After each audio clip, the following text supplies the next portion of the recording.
Asante kwa siku nyingine mpya umetuwezesha kuona. Asante hata kwa wageni umetuletea. Wametoka nchi mbalimbali kukuja kuungana na sisi. Tuweka programu ya leo mbele yako, tuanze kuomba ya kwamba tunapoanza tuanze na wewe. Ukawe na sisi katika kila jambo. Na kutufika tamati, tutakumbuka kuinua jina lako. Tunakuomba haya kupitia kwa jina lake mwanako Yesu Kristo, tukiamini. Amina. Amina. Thank you, Prof.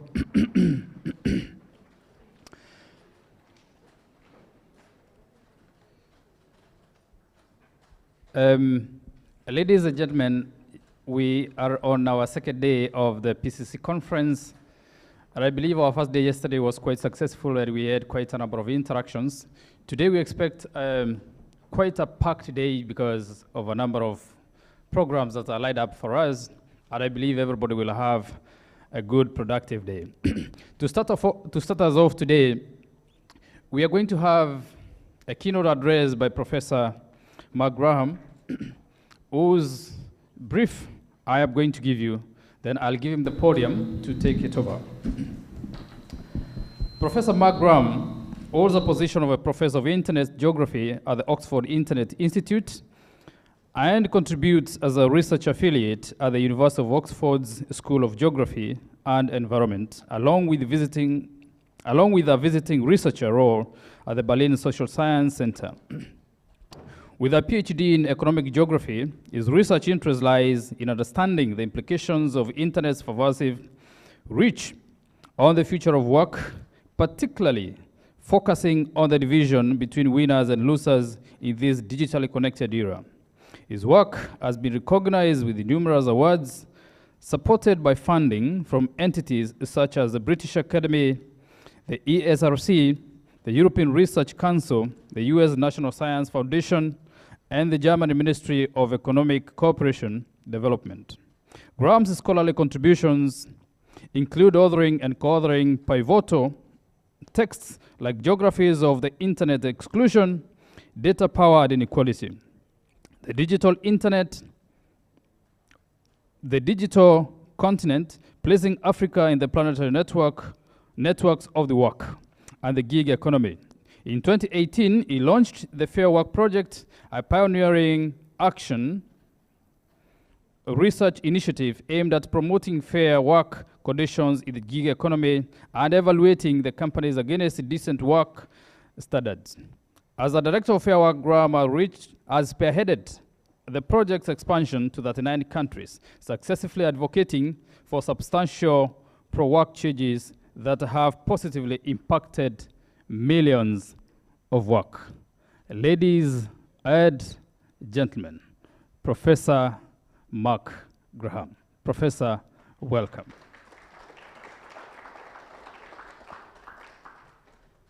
Thank you. Cheers. Is there slides I can click through? Sure. Do I have a clicker? Yeah, sure. Thanks. Good morning. Good morning, everyone. So, first of all, big thanks to the organizers for having me here today. It's really an honor to get to share some of the work that we've done with all of you. So, as was said in the kind introduction, I direct the Fair Work Project. And what I'm going to do is tell you a bit about the Fair Work Project. I'm going to tell you about how it works. I'm going to tell you about some of the impacts that we've had. And hopefully we can have a discussion about how it's relevant to the work that all of you are doing. First of all, can you hear me in the back? You can't hear me. Can you hear me now? Great. So what I'm going to do, I'm a professor, I'm an academic, and normally what academics do is they sort of start with their research questions, they tell you about their methodology, and then they tell you about their findings, and then they have a discussion about all of that. I'm going to do that the other way around today. So I just want to start with some of the implications, start with some of the findings, and then spend the bulk of time on the actual methodology that has come out of what we found. Can I ask whoever's controlling the slide, is there a clicker, or do I just ask you each time to go through? I'll just ask you. Now, I've been studying the digital economy for a long time, for about 20 years. If we can go back one slide, please. Thanks. No, forward one slide. Thank you. Doesn't matter. So I've been studying the digital economy for a long time. I've spoken with workers doing all sorts of digital work all over the world for the last 2 decades or so. I've spoken with hundreds of workers. My team have spoken with thousands of workers. And so what I'm going to tell you kind of comes out of all of those conversations with workers that we've had. Could we go 2 slides forward, please? So just very briefly, what I want to share is some of the ways in which digital companies, tech companies, what they do is they allow companies to sort of define 2 structural features of digital work. And so the first one is they set up what you might think of as a global labor market in which workers from all around the world compete with one another.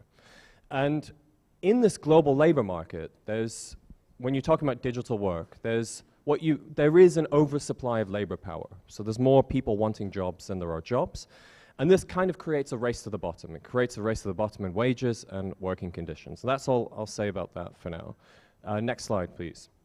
And the second structural feature that these companies bring into being, next slide, please. Thank you. The second structural feature that these companies bring into being is what you might think of as a conjuncture between the physical and the virtual. What I mean by that sounds very jargony, but what I mean by that is when you think of a digital platform that delivers food, that allows for services like home cleaning, that allows for ride hail like Bolt or Uber, basically what are they? They're sort of an infrastructure of the city. They allow for a lot of stuff to happen in the city that is essential to people's lives. But they're kind of not there at the same time, right? They're invisible to your naked eye. You only see them through your screen. And so that makes it really hard to hold them accountable because where are they, right? They're an infrastructure of the city, but they're sort of not there at the same time. And so this allows them to evade responsibility for the actions that they have. Next slide, please. So as a result of those 2 structural features, there's all sorts of risks and harms that happen to workers when we're thinking especially about the ways in which platform work is part of contemporary economies.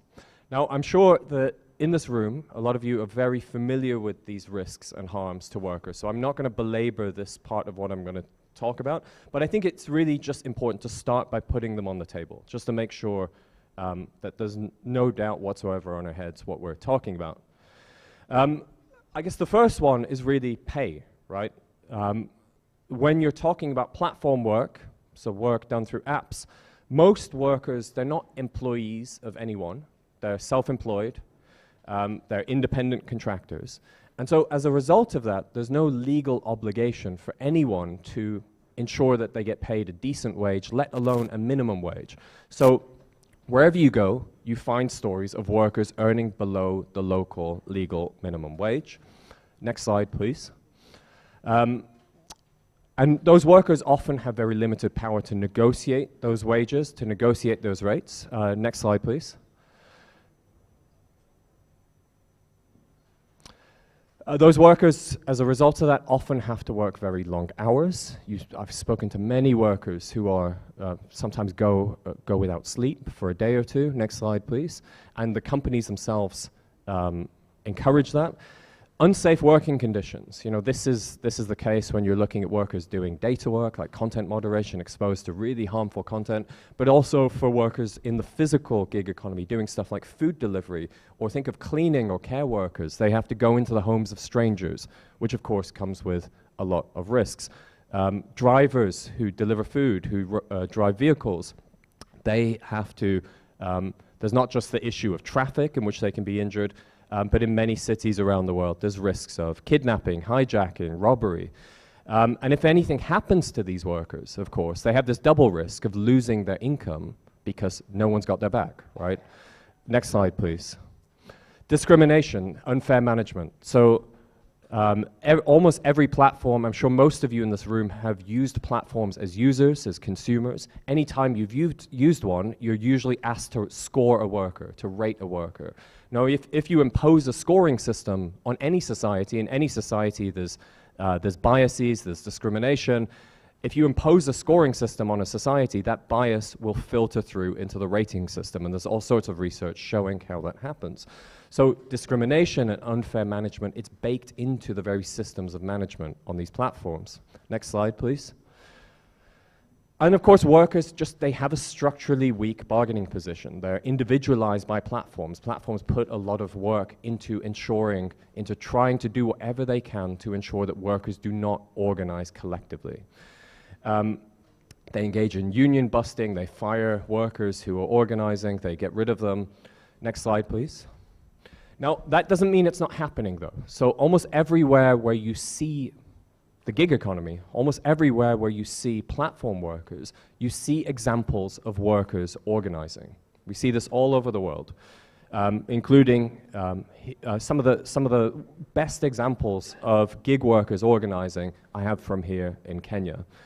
The issue, though, and also when I started doing this research a decade and a half ago, there were very few regulatory initiatives to hold these companies accountable. Now, almost everywhere where you see the gig economy, you see governments at least talking about what it might mean to regulate this sector. In some places, you have regulation on the books. In other places, there are discussions about what it might look like.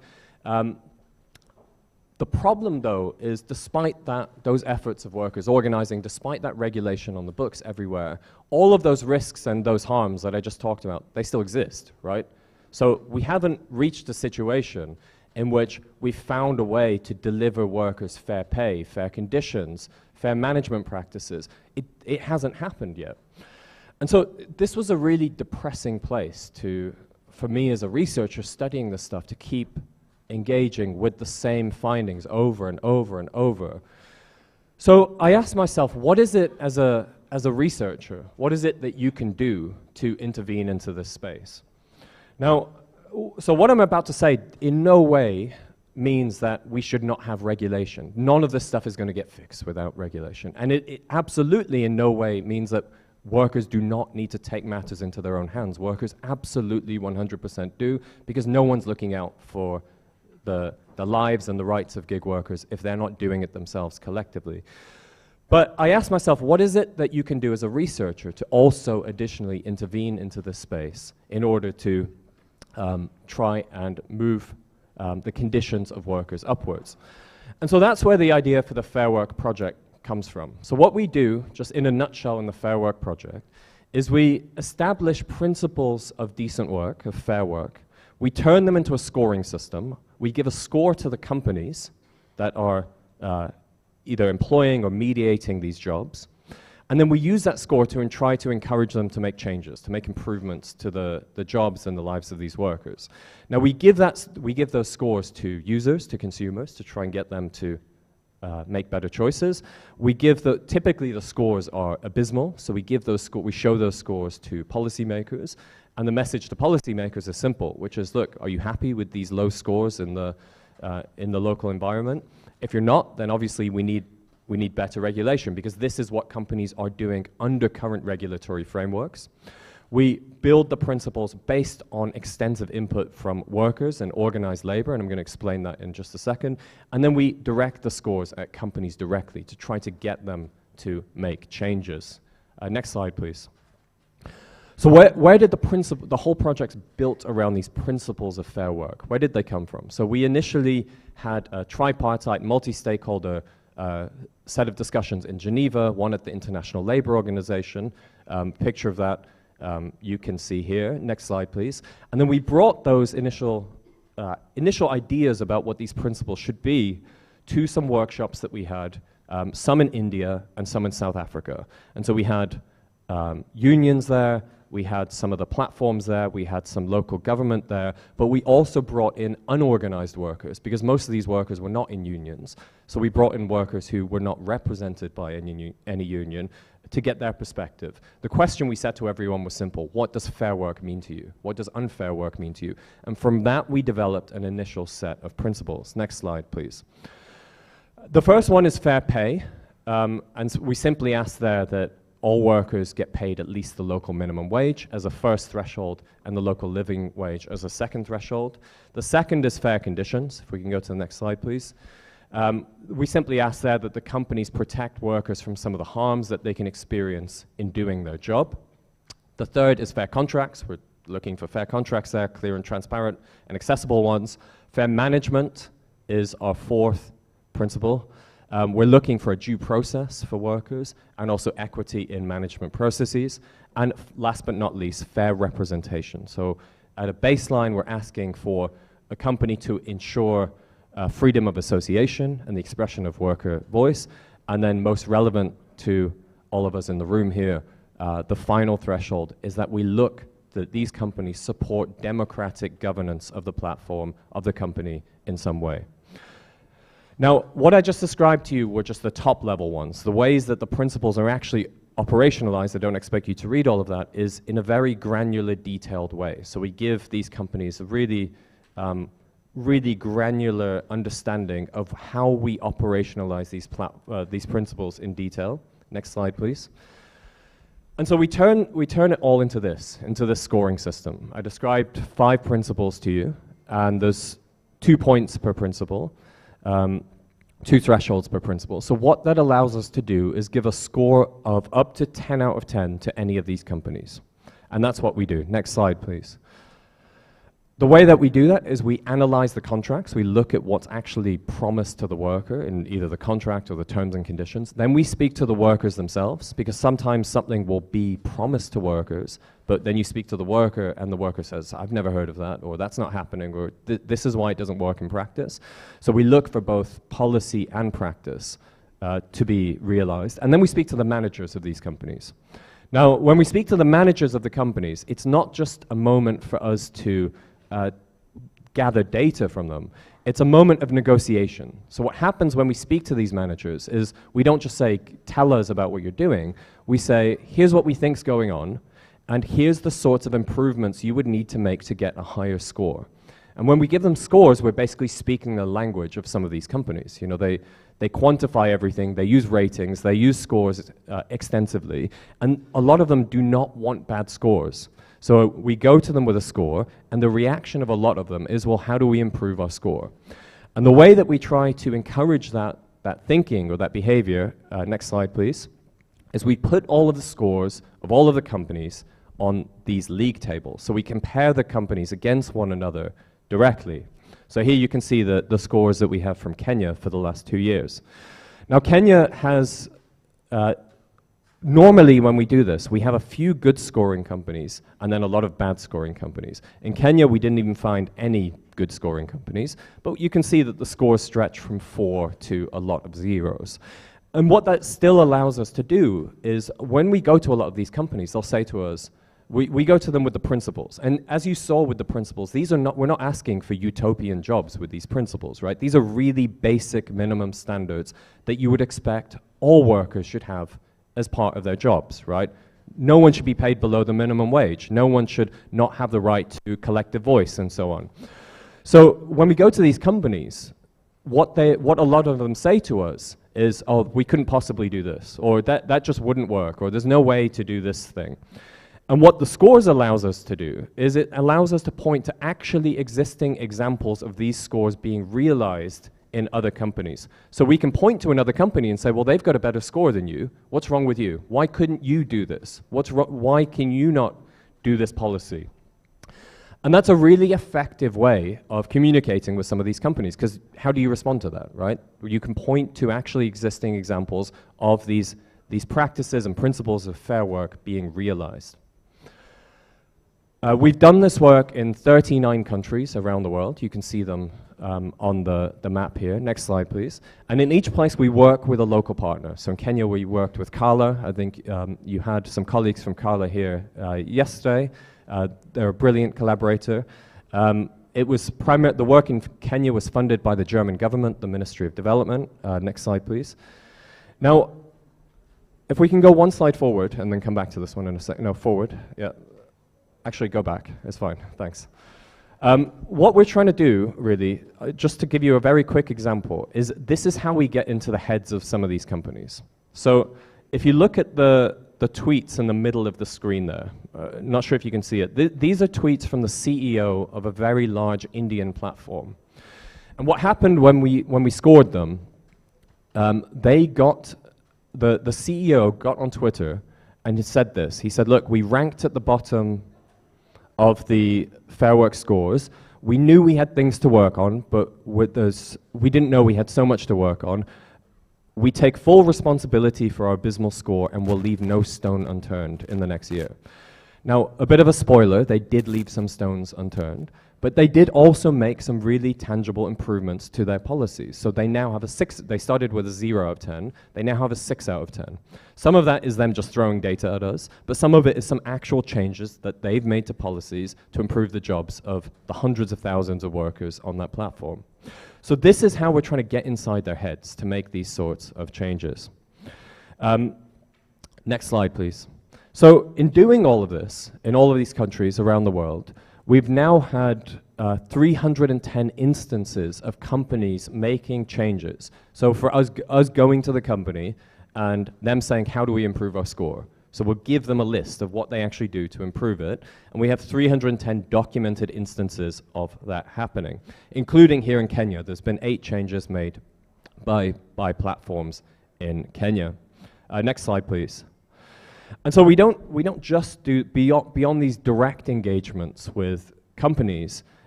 We also try and really work with the stakeholders in the local economy. So for instance, in Kenya, what we've done is we produced this pamphlet that you see on the left. We give it out, we did it with the Transport and Allied Workers Union, and we're giving this out to ride-hail drivers. It sort of informs them of their rights as ride-hail drivers. Next slide, please. So we started doing this work with platforms, with location-based platforms. We also do this work with online platforms, cloud work platforms. So it's very similar. We use very similar principles, but instead of that being grounded in a local labor market, these are global platforms. So we just produce one set of scores for planet Earth.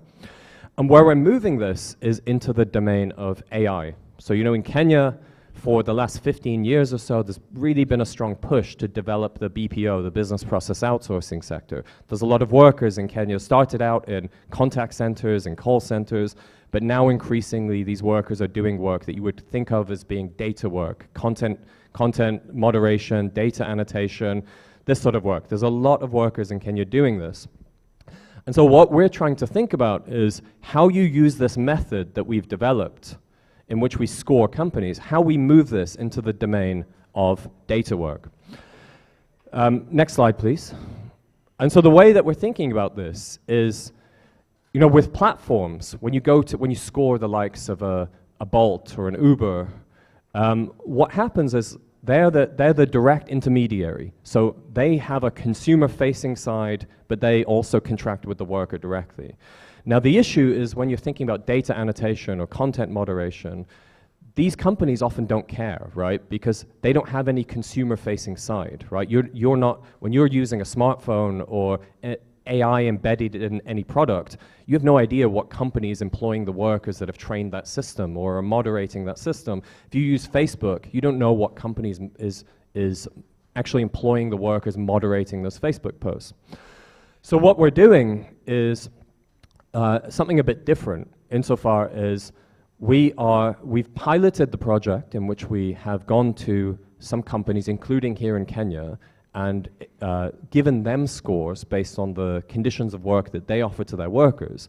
But now we're going to the lead companies, so the companies that actually contract with the companies doing the data work. So what I mean by that is think of Facebook. You use Facebook. Facebook's the consumer-facing company. Everyone knows Facebook. And so we go to Facebook and we say to them, look, we know there's data workers up in your supply chain. We know where they are, we know who they are, and we know what score the company gets. And so we want you to work with us to try and give those companies better score. So you might think, well, why would they care about that? Now, the reason why we think there's an opening for this right now is in the EU, this summer, there was an act passed called the EU Due Diligence Directive. And what this directive mandates is that all big companies that do business in the EU have now a legal obligation to ensure minimum standards, both environmental standards and social standards, for all workers in their supply chain. So I think it's sort of intended with commodities in mind, right? If you're a chocolate company doing business in the EU, you ensure that the plantation workers on the cocoa farms, that they have decent conditions, even if they're not your employees. But what we're doing is making sure that we think about that directive through the lens of data work, BPO workers, so that we can say to the companies doing business in the EU, you have a legal obligation to ensure that these data workers have decent conditions. And I think a lot of these companies don't even know who the workers are, right? They'll just contract with some intermediary company to get this work done. But this is now the work that we have for ourselves, is to try and pressure them, try and encourage them to work with the likes of us to push decent conditions through the whole supply chain. Now, we've already got a lot of companies signed up to sign what we call a pledge, and this pledge commits them to using these scores to make better decisions. So we have companies or organizations ranging from McDonald's in Germany, as a result of this due diligence directive, has signed this pledge, ranging from them to the Church of England has signed this pledge. So we really, a whole range of quite large organizations have committed to it. If any of you are interested in your organization signing the pledge, it's free, it's easy to do. The link is at the bottom of the screen there. And so just the very last thing that I'll say is a lot of what I've just talked about, a lot of both the problems, the issues in the workplace that I've talked about, but also the potentials for some of these solutions. On the regulatory side, on the organizing side, we talk about cooperatives a lot in this book, and we also talk about some of these social initiatives like Fair Work in it. It's all made it into this book that I just had come out in the last few months. So the point of this book is basically it's thinking about AI not as automation, not as anything artificial, but it thinks about AI as humans. AI is human labor, all the way down, all the way up. And it's about AI as a global production network. So we often don't think about that. If you use a search engine, if you use social media, if you use ChatGPT, you don't necessarily think about it as both human labor powering the whole thing and as a global production network. A lot of people don't realize that a lot of the labor, a lot of the work for a company like ChatGPT was done here in Kenya. And the point of the book is that all of that production network is unaccountable. So really the question in the book is how to make it accountable. If anyone wants a copy of it, I'm happy just to send you a copy. So just send me a message and I will happily do that. So I'll stop there. I think I'm out of time. I just want to give thanks to all of my colleagues who've helped me with this work. I won't name them all, but there's over 200 amazing colleagues around the world who have brought this project into being. So a big thank you to each and every one of them. Thank you again for having me here, and happy to take questions in the discussion.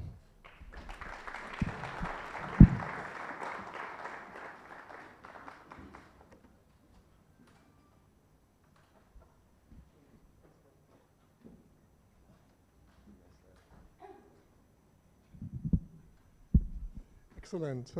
Wow, right? Amazing. So to connect this maybe to the work of so many of you, we can also think of this kind of benchmarking as one way to affect change, which clearly works, as we can see, right? We see the work of unions, as Kauna does with the African Content Moderators Union, and then of course also worker power through cooperatives, right? Through ownership, like so many of you are doing. So I don't know, we can just start off, I don't know, maybe Kauna has a question for Mark, I don't know. Maybe. All right, thank you, Mark, for the wonderful presentation.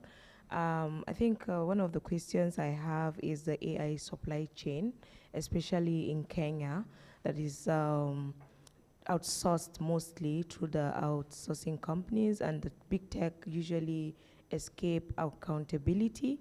So how does your work really influence that? Because you usually, speak to the BPOs, but now how does the big companies now, the big tech companies, come to play in your work?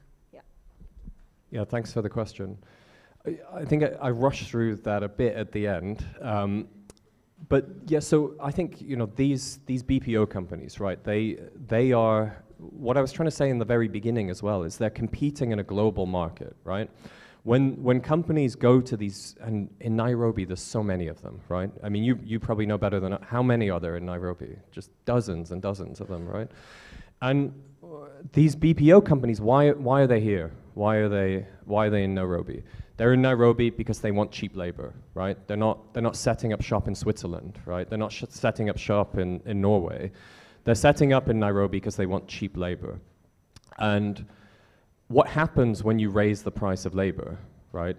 It's not hard for them to move these jobs somewhere else, and that's the wicked problem that we face here.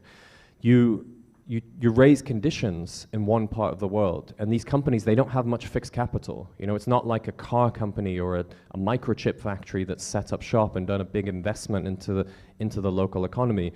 These BPOs, they're just vast office buildings, you know them well, vast office buildings full of tiny cubicles, each one with a computer station in it, and a chair, and a desk, and that's it. So how hard is it to move something like that to India, or to the Philippines, or to South Africa, or to Ghana? It's very, very easy. It's very cheap for them to move these jobs. So that's the awful problem that workers in this sector face, is that the sector is reliant on cost competition, right, on price. That's very price sensitive. So what can you do about that, right? Like the workers, of course, can and should organize, but the companies are going to be resistant to, you've seen that happen, right? When you guys organize, and then the company moves the jobs to Ghana, right? Because they're like, we can't deal with this, we don't want to deal with this, let's move the jobs elsewhere. So I think that's where the potential of something like the EU's due diligence directive hopefully comes in, where it mandates the lead firms in the company. So not the Samas or the Majorels or the companies based in Kenya, but the lead firms, the car companies that are using AI, the social media companies that are using AI, the supermarkets that are using AI, the airlines that are using AI. Almost every big company now is using data work somewhere in its supply chain. And it mandates that those companies pay attention to the conditions of all of the workers in the supply chain. Now, I might be being a bit hopeful, but I think we're in a place of not much hope, right? This is a very, very dire situation that a lot of the workers find themselves in. So I think it offers an opening. It offers a potential with this due diligence directive to go to these companies and say to them, look, you have a mandate, you have a legal obligation, not just an ethical responsibility, but a legal responsibility to pay attention to the conditions of workers in places like Nairobi. And so, but that's sort of where the likes of us come in, is to try and provide this sort of information infrastructure to say to them, look, you might not know who the workers are, you might not know the conditions of these workers.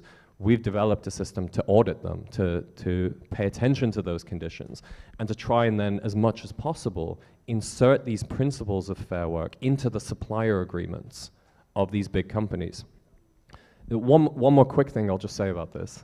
Sorry for the really long answer. One thing that a lot of people don't realize is that some of the big tech companies, Google, Facebook, and so on, they already have policies in their supplier agreements that stipulate minimum conditions for the workers in their whole supply chain. A lot of people don't realize this. So Google, for instance, Alphabet, they have a condition in their supplier agreements. So this applies to their suppliers and their suppliers and everyone all up the chain, that no worker doing any work for Google should work more than 60 hours a week. Now, you're probably thinking, that's a really awful standard, right? It is, right? We moved away from 60-hour weeks a long time ago. But it's the very fact that they have that condition in their supplier agreements shows that they already have the kind of contractual setup that allows them to impose these minimum standards up the supply chain. So the work to do is pressuring them to make that a more humane standard, right? That could be not just maximum hours, but minimum wages could be inserted as a clause right next to it. So I think there's the potential to try and improve some of these jobs, but also the difficulty with the fact that we're working in a totally global planetary labor market. All right, let's see if there are questions. Yeah, Cecilia and Michelle. So can somebody get a microphone?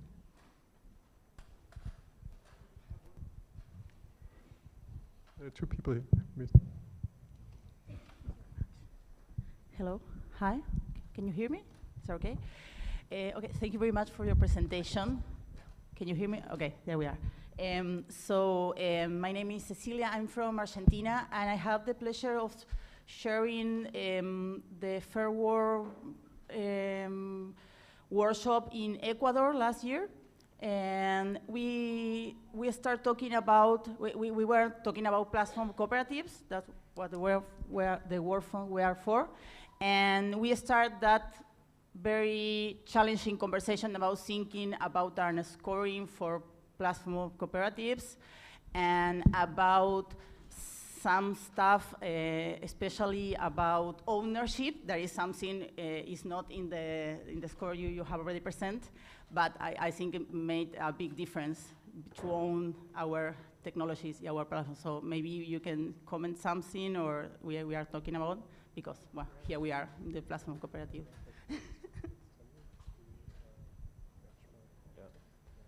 No, thanks for the question. I guess, and you know, thanks for coming to our workshop also in Ecuador. Maybe two things to say about that. One of the most difficult. So I showed you the 5 principles. What I didn't really talk about was that last principle, fair representation. What we already ask, we sort of phrase it in a kind of open way. We say allows for some sort of democratic governance of the company. So if it's a platform co-op, we give that point, right? And in our history at Fair Work, we've done over 700 scorings. In those 700 scorings, 3 of them have been cooperatives.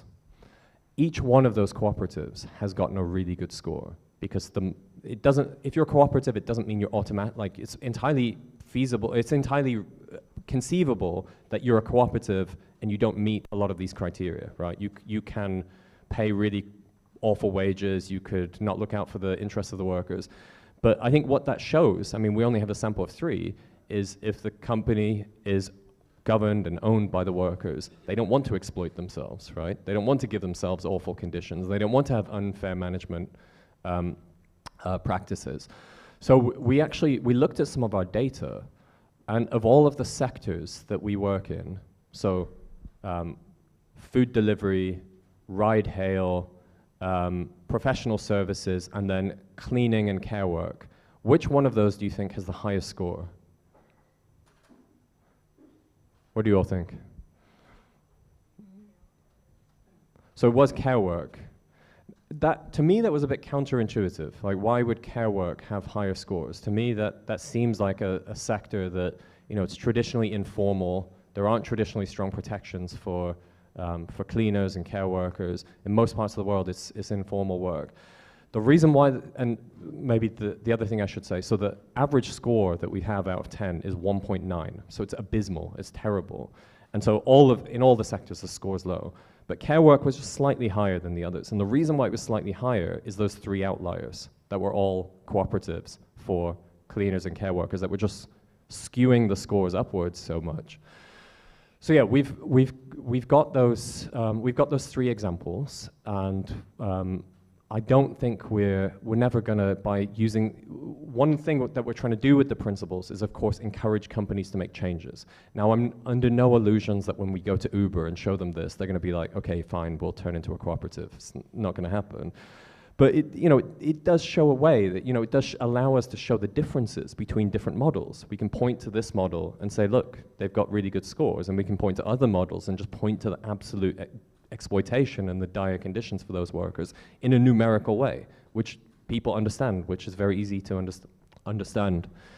And, you know, Trebor and I have been speaking for quite some time now about like, what it would mean to use this method in the co-op sector, to try and use these, because again, it's entirely possible to self-exploit, right? There's nothing automatic about being a co-op that means you have good working conditions for your workers. It just seems less likely to happen. So we've been talking about how do we use a set of benchmarks, a set of standards that we can all agree on, that don't just fall out of the air, but all of you can have discussions about, all of you can have define and come together and say, okay, what are the minimum standards that we collectively think we should never fall beneath? And so that's really the purpose of all we're trying to do. And I encourage you all to have those discussions as well, to think about where should we never go beneath? Because I think if you don't have those minimum standards, it's always possible to fall below them, especially with some of the stuff that we were talking about, where you're with the global platforms, with the cloud platforms, but even in local labor markets where there's fierce competition, there's always the temptation to self-exploit, basically. Well, I'm sure there are many questions. I mean, an obvious one, and probably on the mind of some of you here, right, is that, well, cooperatives already have principles, right? So the 7 cooperative principles. So how do you see in that in relation? Like, why more principles? No, thanks. You know, I guess the method that we use is not just principles, right? It's scoring. It's turning the principles into scores, turning the principles in operationalizing the principles.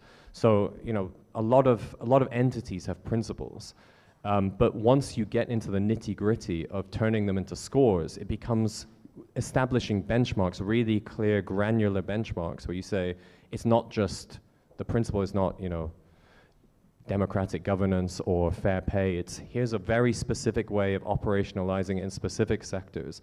And I think that's without that granular operation, that's where we can get ourselves in trouble.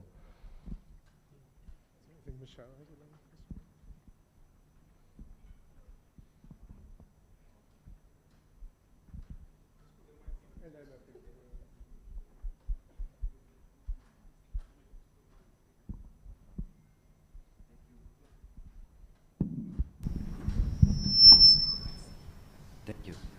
1, 2, 3, probando. Did you hear me? Yeah.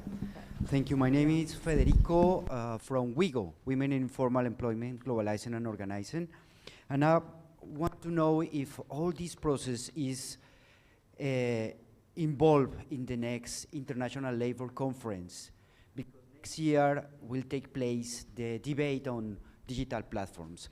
I wonder if you can tell us a little bit about if there's representation of platform economy workers there, the relation with the unions in a way, and if you know if it's related to the other debate that will take place next year, that is also about informality, and that's a critical moment on that labor scenario. Thank you.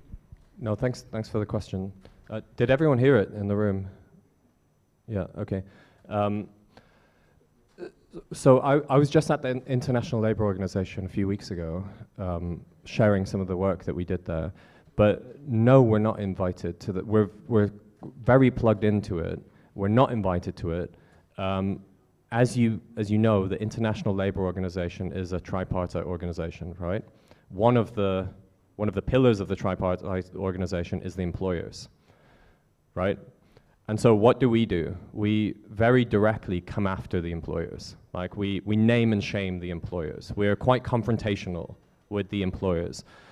The employers don't like that, right? The employers don't like what we're doing. And so we're not invited to it. But we try to feed into it however we can, but yeah, we're not there. Yeah, so we engage extensively with unions. Everywhere where we work, it's the first thing that we do, is we speak to the unions, we go to them, we have our principles, we have revised them pretty much every year. And the way that we revise them is we sit down with the unions and we ask them, does this look right to you? You know, we have this set of principles, does it work here? Does it make sense to you? Does it currently define how you're thinking about minimum standards of fair work? And we also engage with the unions in when we publish our scores, we go to the unions and we say, do you know anything we don't? You know, should we sometimes unions will say you can't give this point to this company because we've heard cases of X or cases of Y. So we talk to the unions extensively, both to define the principles and to operationalize the scores. But yeah, we're not involved in the ILO process. I wish we were. I see Caroline is here. Perhaps you would like to say something? Caroline's from ILO. Good morning, and thank you, Prof, for this really insightful presentation. And it really aligns with findings of ILO studies. And we have one specific one that we conducted between 2022 and completed this year and validated, looking at digital labor platforms in Kenya, exploring women's opportunities and challenges. And I mean, it's really, really aligned. I was supposed to be on the panel, and I thought he's already spoken to everything that I would have said. And the reason I put my hand up is because with the work with the fair work findings aligning with what we have at the country level. We have the validation of this study involved the tripartite constituency in Kenya. So we had the government through the Ministry of Labor, we had the Central Organization of Trade Union in Kenya, and the employers as well. Okay, and these are some of the findings and the reflections that will be made at the floor of the International Labour Conference. And so it's our hope, and there's been a lot of engagement that is happening in the lead up to the ILC next year. Fair work may not be there, but definitely the voice that the findings that you're sharing with us here will definitely be raised by employers and the governments. And hopefully I still get to share some of the findings specifically. No, thank you. I appreciate that. One thing just to say on that is, one of the places that this project came from is I kept going to these policy level meetings all over the world and speaking about before starting this project, I'd done years of research about the conditions of workers in these sectors. And I'd go to these policy meetings and you had the employers there, and they had wonderful stories and they had wonderful presentations, right? About how they're empowering workers and giving workers freedom, and they would have these great anecdotes about, like, I don't know, the single mother who now can earn income, and they're brilliant at these sorts of meetings about telling their stories. And so that's why I wanted to make sure that we can do something a bit less, a bit less within anyone's control, and be more objective. So to turn all of that into numbers, to turn all of that into a rating system that you can't really argue. Either you're offering condition X or you're not offering condition X. So that's why I really want try and push the logic or the lens of scores as much as possible in these sorts of meetings, because you can't really argue with it. They can't really say, they'll tell all these stories about we're empowering people, we're offering people flexibility, blah, blah, blah, blah, blah. But if you're not offering these conditions, you're not offering these conditions to workers. And so as much as possible, we try and push this into these sorts of forums. And please do share the work as much as possible. Thank you. Amrik's hand has been up. Amrik? Thanks very much. And I have obviously huge respect for the work that you're pushing there. I'm just thinking in the context of somewhere like Kenya, where our labour market is over 80% informal, one of the things that makes me think is, gosh, we should stay away from those global supply chains and remain informal. Now, clearly, that may not be the solution here, and I'm wondering if there's an intermediate kind of solution for us. I'm thinking more broadly of labour markets. I'm not necessarily thinking specifically of the Fair Work project at the moment, because there are some incredible assets in our informal sector which actually enable us to navigate in quite an agile and flexible way the global economy. In other words, we're less prone to being hit by something like COVID because we have our informal sector, which is built on relationships, it's built on personal connections, it's built on adaptability. So you might be a manufacturer who has a so-called employee, but the employee may work, piecework. And that's sort of considered to be not a very good sort of labor condition. But that employee actually is almost more like a partner to the business owner. They share in the profit of a commission. So this kind of shared or mutual economy, I guess, is really, I think, a huge asset for us. And I think it also protects us from global supply chains to a certain extent. So thinking about our youth and the future of the country, and I know you've worked quite a lot in Kenya and done research on things like tea value chains and so forth, and potentially the benefits of digitization. What would you say, I mean, this is really just a left field question, really, should we be building up the support structures for our pretty powerful informal worker economy, or should we be trying to incorporate ourselves more into global supply chains, but on better terms? No, thanks for the question. It's a really interesting question. I don't think it's an either or, right? I think it has to be both. When I first came to Kenya in 2009, and I came right after, not far from where we're sitting right now, they brought in the first of what was to be many submarine fiber optic cables out of the Indian Ocean, connected it into Mombasa, and the idea was this would be transformative for Kenya, for all of East Africa, right? That before that, the whole region, all of the internet connectivity in this region went through satellites. It was the last major populated part of our planet that didn't have fiber optic connectivity with the global grid. 2009, they pulled in the cable. And so, probably most of you were here then. You'll remember all of the hype about what was going to happen there. There was this idea that this would be transformative to the economy, right? And that's where the push to try and say, look, in Kenya, we have huge youth unemployment, but we have really highly educated population, speaks English, so let's use this connectivity to connect the youth, to connect these workers with these global supply chains. Now, if we want to say, okay, we don't really want to engage with global supply chains, I think that ship has long sailed, right? It's happened, it's here, there are workers who rely on these jobs, there are families who rely on these jobs.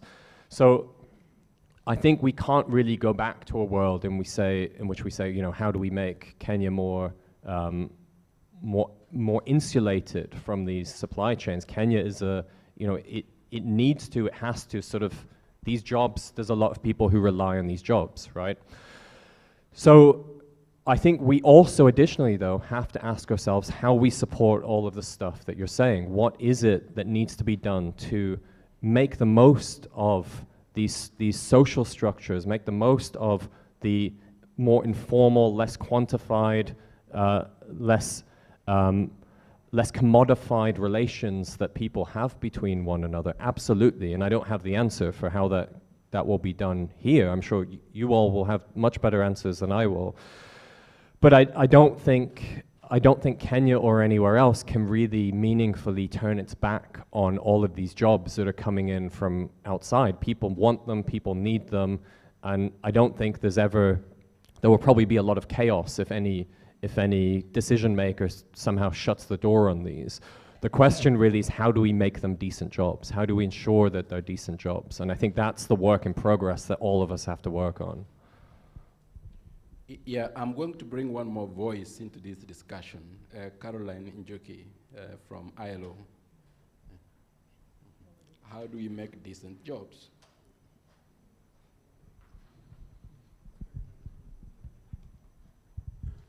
Thank you, Prof. And I'm really glad you brought me in after Mark's response, because he raises really fundamental issues. Online work, whether location-based, platform work, whether location-based or online, is seen as a panacea to address Kenya's large unemployment, especially for young people.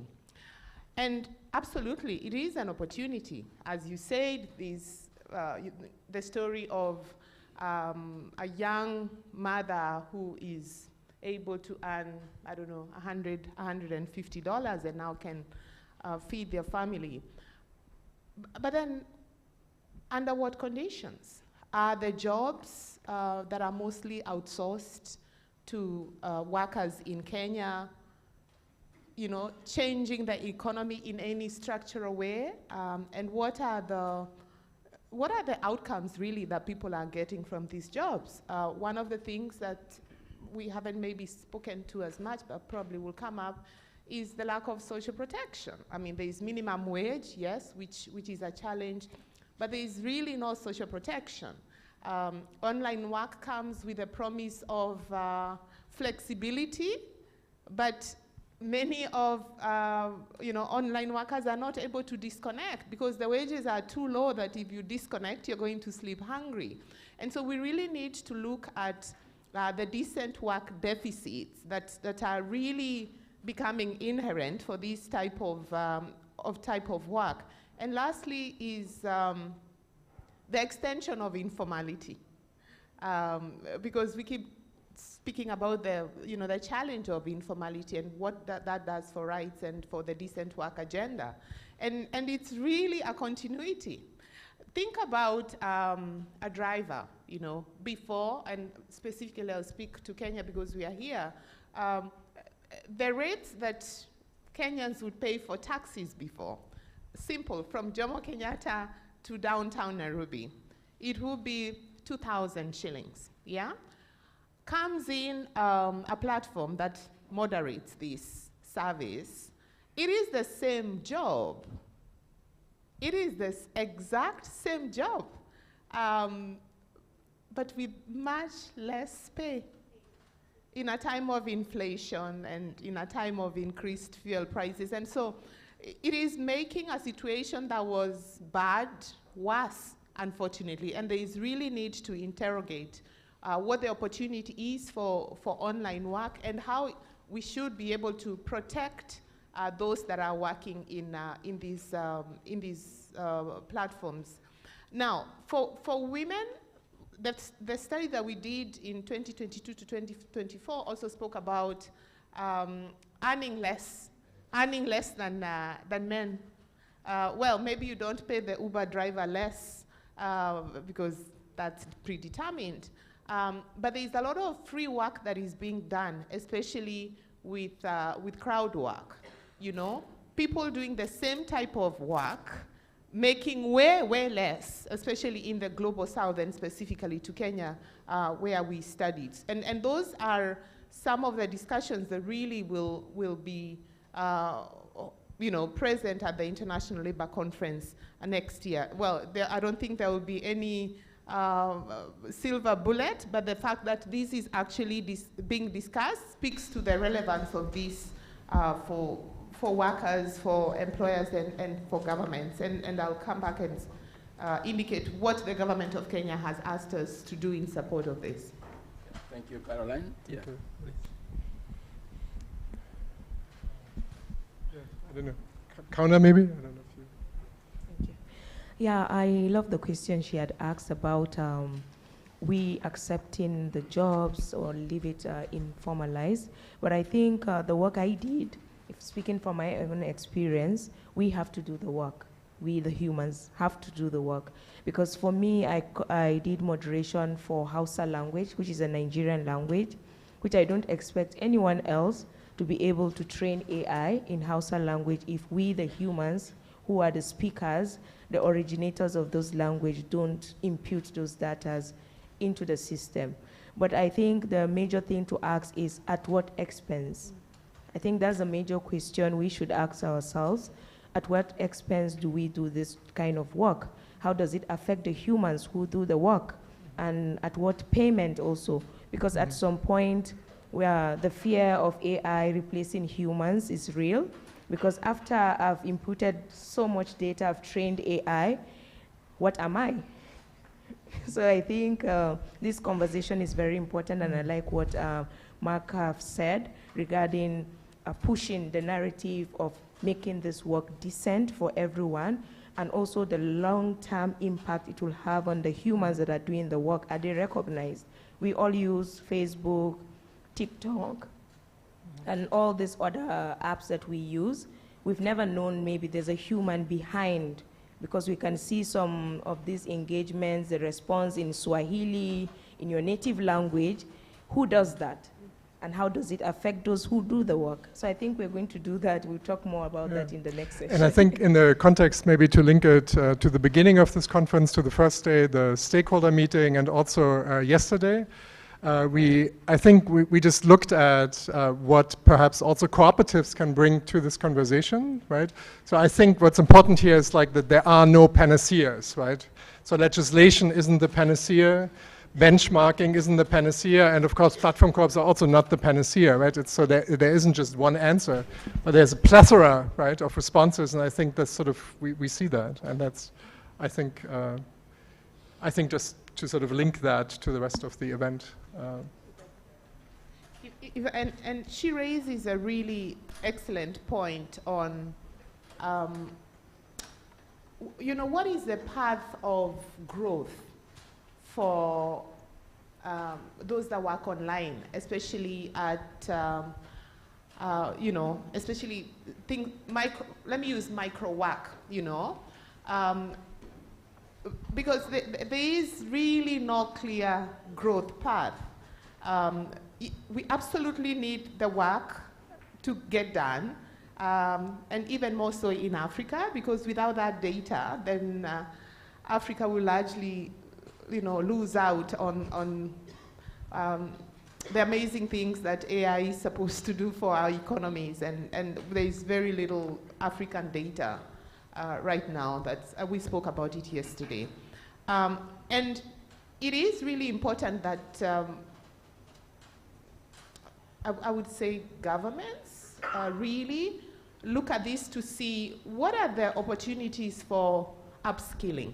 For instance, if I have been working as a content moderator, you know, what could I aspire to, so that I also, you know, many people do not remain at the very entry-level jobs that also have the highest decent work deficits, long hours and very little pay, and that is still not clear. We try to exploit in the study on what the possibilities are of a learning curve and growth, so that you know, workers reap the benefits of successive levels of qualification. So that's really important. On cooperatives, and Shiko spoke about the organization of iWorkers, and the essence was workers came to the ILO and asked that, you know, can you support us to better organize that? We are doing it, but we feel there is a lot that we do not know. And one of the things that we discussed is, one, could you, as you mobilize, because starting with the workforce, can you also really understand the needs of your membership? And iWorkers is really a group of people that do online work. So from the, you know, different, mostly micro work. And one of the things that came up, one of the need is people say they were very lonely. Because you're working from your kitchen, from your dining, from wherever, alone with very limited human contact. And so the need for support and community, and there are those people that have said, you know, is technology going to take away that human bond that we all so much enjoy? So, and that was feedback that can iWorkers find ways of bringing the community together for that human touch. And it's not just human touch, it's exchanging on what opportunities are there and what are the challenges that they have to deal with. Two was money management.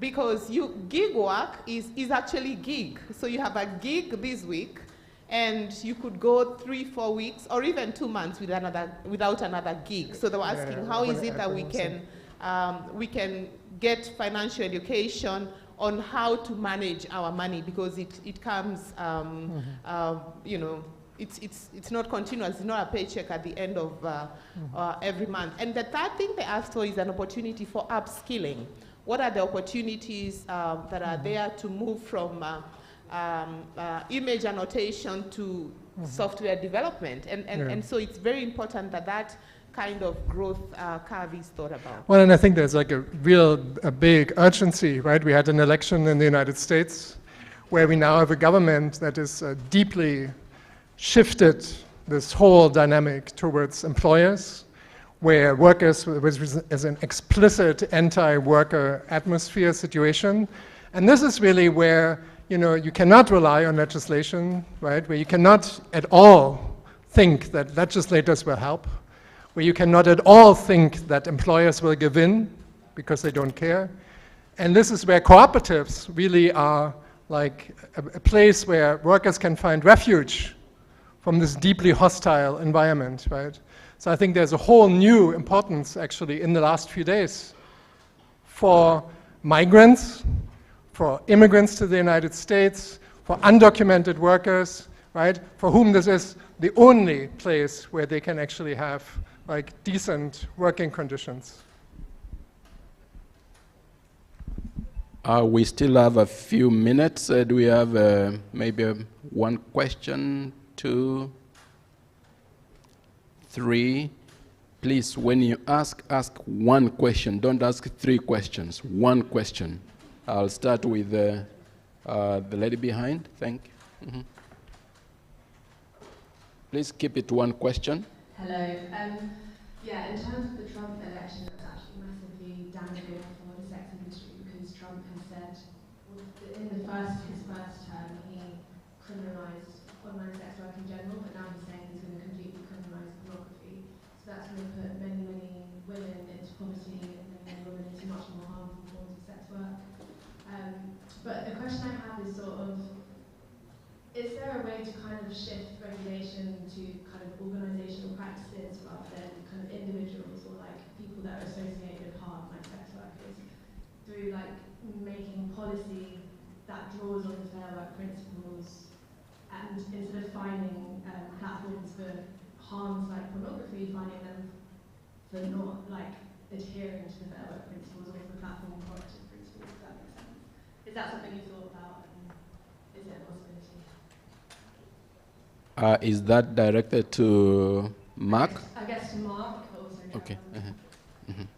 No, thanks. I mean, wouldn't that be wonderful if we had regulators willing to take up that task?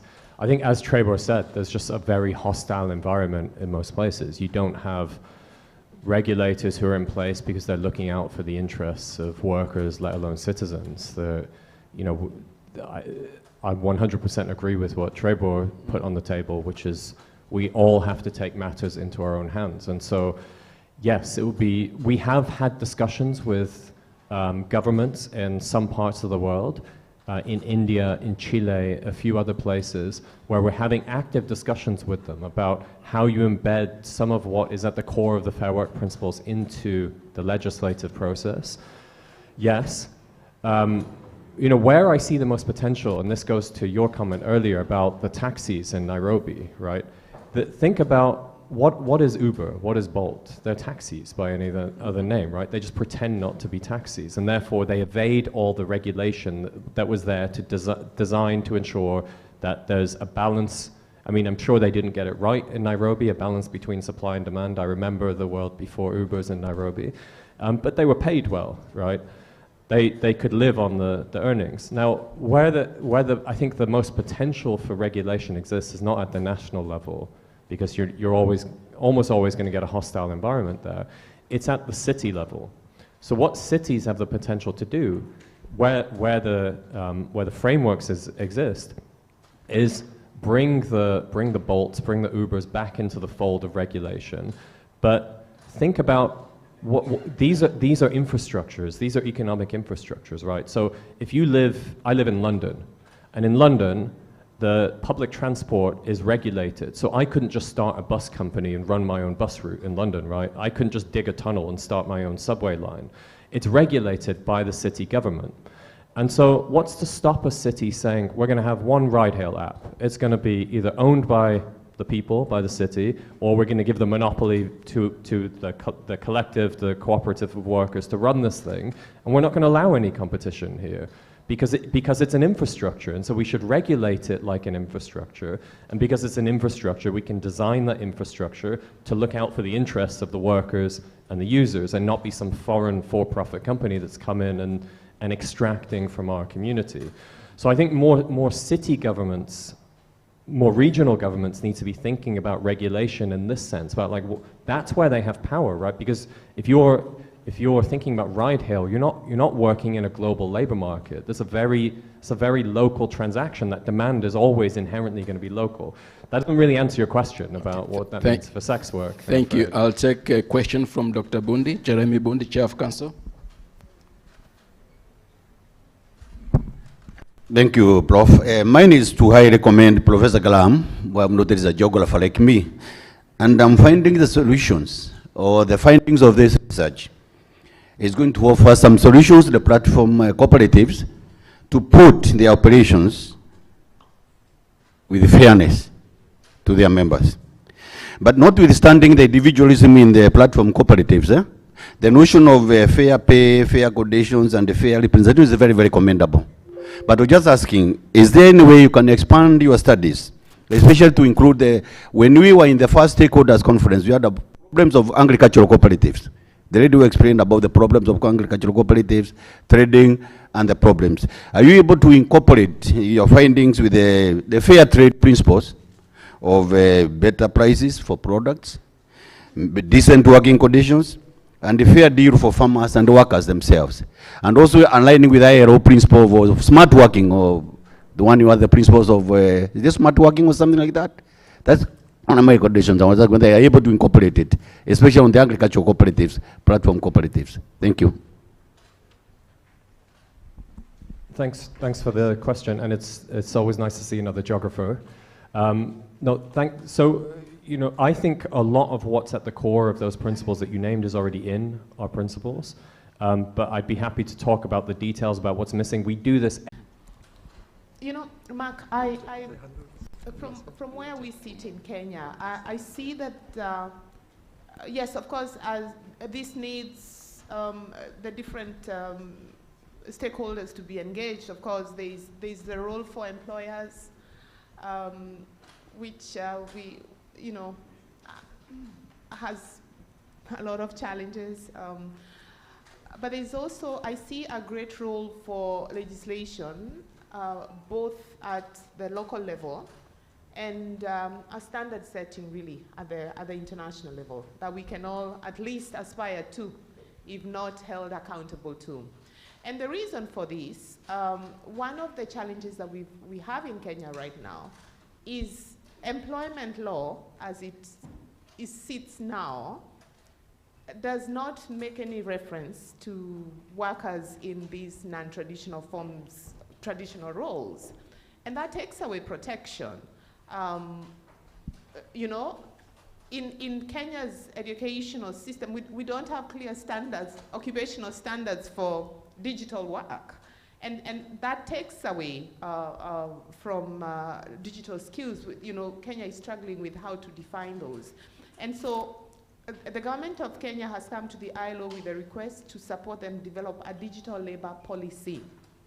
And I know we should not all be caught up in legislation, but that is really, really, really important, that there is a policy that sets out different parameters and that will lead to the reform in some of the employment laws that then gives power to people that are engaged in different forms of work. They've also asked that we support them with looking at a digital jobs strategy. Because as it is now, a lot of the digital skilling is done by social enterprises, NGOs, etc. And there's no big picture as to how Kenya, you know, would consolidate its digital skilling to really take advantage of digital transformation. So there is that, especially for countries where it does not exist.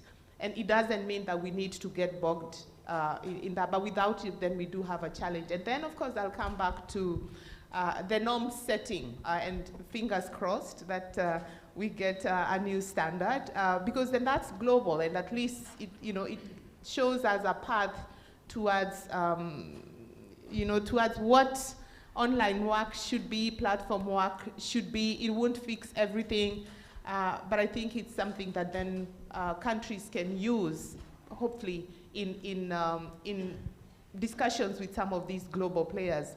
Lastly, what I found very interesting, you speak about the role of cities. I was in Johannesburg, and my Uber driver, I still use Uber, he came, and when he picked me up, and we had a conversation, and because I come from Nairobi, where Uber drivers do not know how much the ride is gonna cost before they pick you up, and they don't know where you're going, so they have to ask you, unaenda wapi, where are we going, and you get annoyed because that's not how it's supposed to work.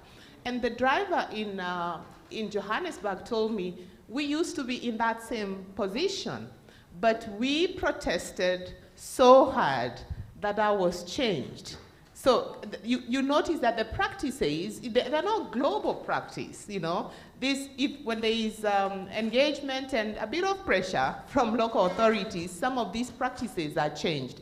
And it just gives more power to the driver to determine, do I want to take this ride or not? And it may not seem really huge, but it's the freedom to not take 3 kilometers back or 30 kilometers back for no pay. And this ultimately impacts on the stress levels and the dignity of work. So the role of local municipalities is really, really critical in determining this, working very closely, of course, with the national authorities.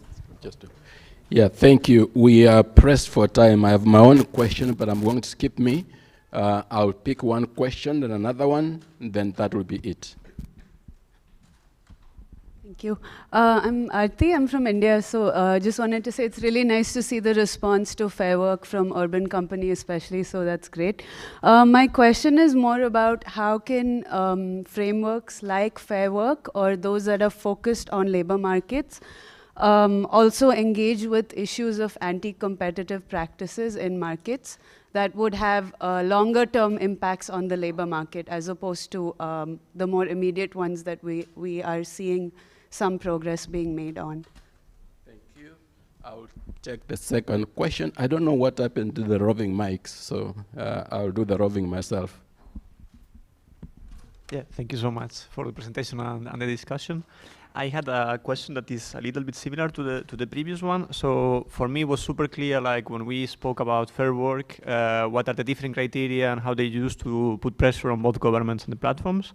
Something that came to my mind, and that connects also to the concerns of the other speakers, was how does Fair Work integrate, or is trying to see like how to integrate questions of assessment that are less easy to quantify. So for example, I was thinking like the fact that they avoid taxes, for example, at the national level, the fact that they lobby and they have a scandal of lobbying in another country, like it with the Uber files, for example. And then also if there is some thought on how, because as you all say, there is a global labor market. So is there something that kind of integrate the different national initiatives, so there is some score that punishes this kind of practices of? So thank you. All right, thank you for that. Those two questions. Any of you would like to respond? Very briefly. No, thanks for the questions. We've had long discussions about what we should bring into the principles, right? And ultimately, like, we don't put something into a principle unless workers believe that it's a threshold of fair work or unfair work that we should be talking about. So a lot of people have said to us, for instance, there's nothing about the environment, there's nothing about climate in your principles. I mean, there kind of is in the sense of fair conditions. If a worker is being, for instance, sent out to deliver food and it's 45 degrees weather in Delhi or somewhere, that's they wouldn't be getting the fair conditions principle because the worker's being put in an unsafe environment. There's nothing more broadly about like the environmental harm that is some of the platforms are engaging in. Same with some of the stuff, some of the examples that you mentioned, like whether it's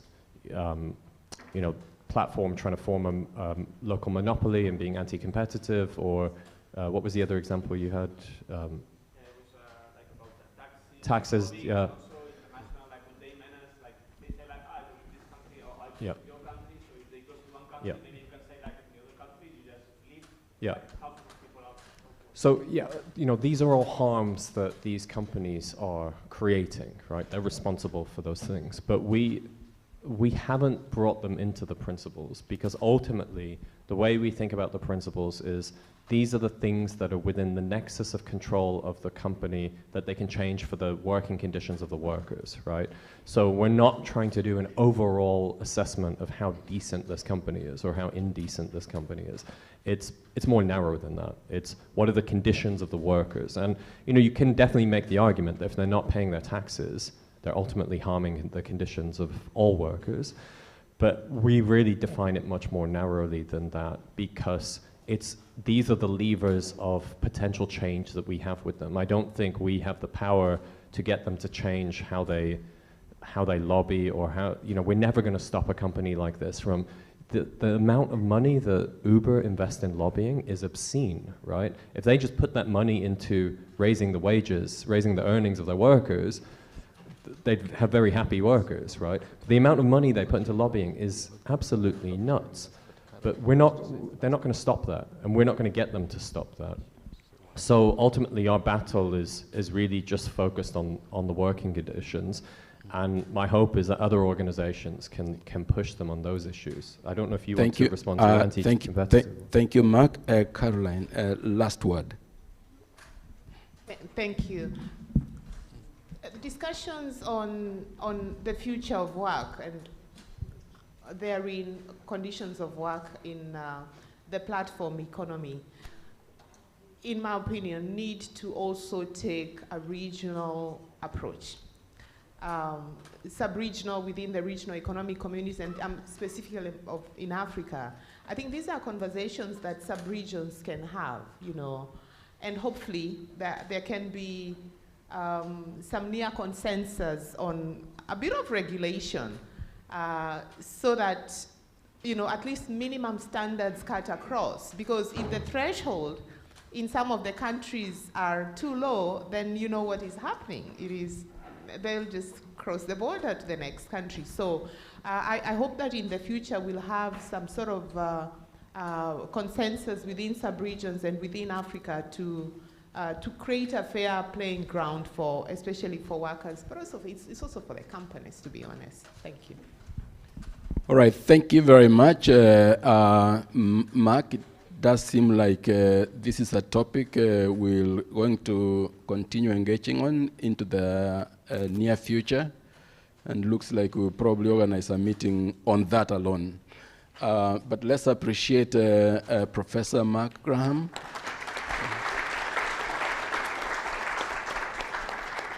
And the discussants.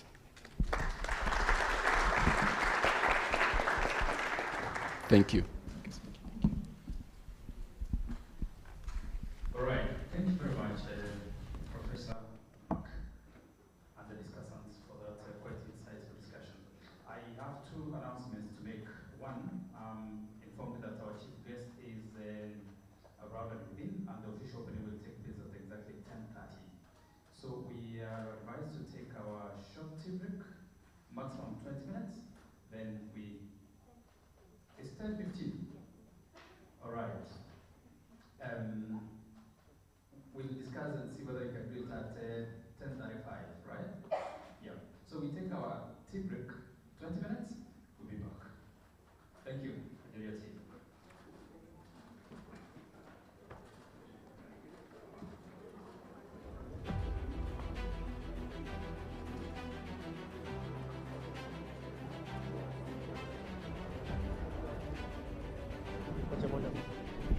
Greetings to all champions of Kenya's cooperative movement. I am pleased to invite you to the second Cooperatives Movement Stakeholders Conference and Platform Cooperativism Consortium under the theme Digital Africa Rising.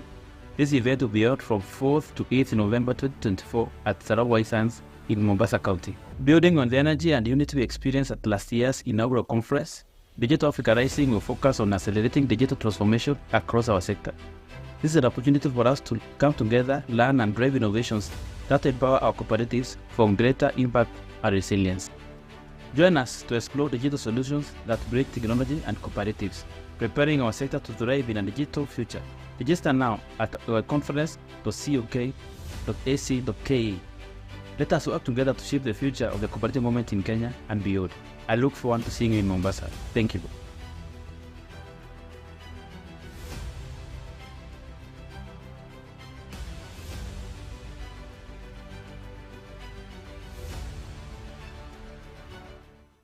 Welcome to the Cooperative University of Kenya, a modern public university that helps you discover your potential and nurture it to the highest level.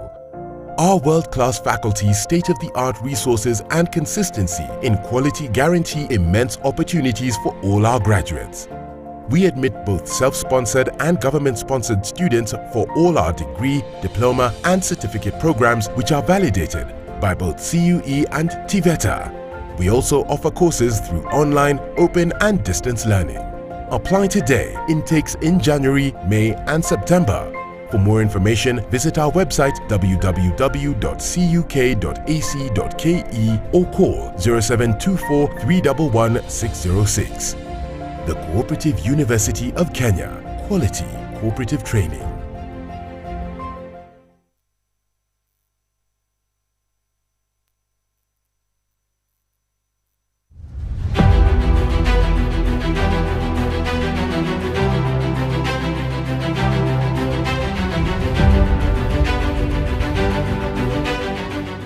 My name is Professor Kamau Gamau, Vice Chancellor at the Cooperative University of Kenya. I wish to invite all our partners and stakeholders in the cooperative movement to the Joint Cooperative Conference 2024, which brings together the second Cooperative Movement Stakeholders Annual Conference and the Platform Cooperativism Consortium Conference. The participants and the delegates shall deliberate on key concerns of the cooperative sector in Kenya and beyond under the theme Digital Africa Rising.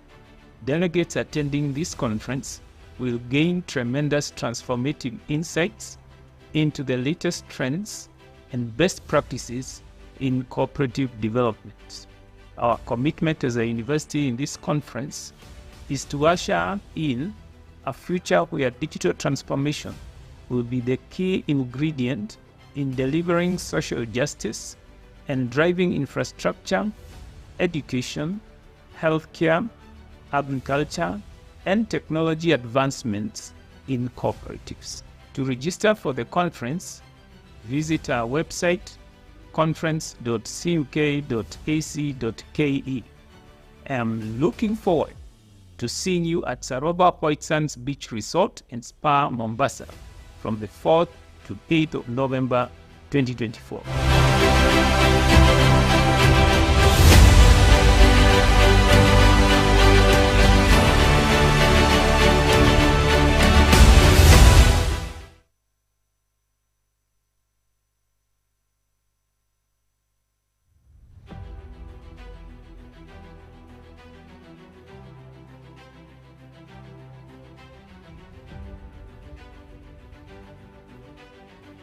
Greetings to all champions of Kenya's cooperative movement. I am pleased to invite you to the second Cooperatives Movement Stakeholders Conference and Platform Cooperativism Consortium under the theme Digital Africa Rising. This event will be held from 4th to 8th November 2024 at Sarawak White Sands in Mombasa County. Building on the energy and unity we experienced at last year's inaugural conference, Digital Africa Rising will focus on accelerating digital transformation across our sector. This is an opportunity for us to come together, learn and drive innovations that empower our cooperatives for greater impact and resilience. Join us to explore digital solutions that break technology and cooperatives, preparing our sector to thrive in a digital future. Register now at our conference.cok.ac.ke. Let us work together to shape the future of the cooperative movement in Kenya and beyond. I look forward to seeing you in Mombasa. Thank you.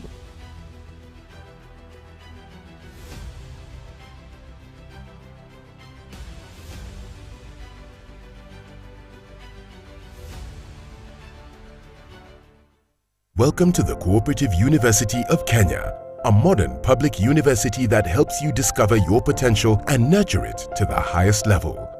Our world-class faculty's state-of-the-art resources and consistency in quality guarantee immense opportunities for all our graduates.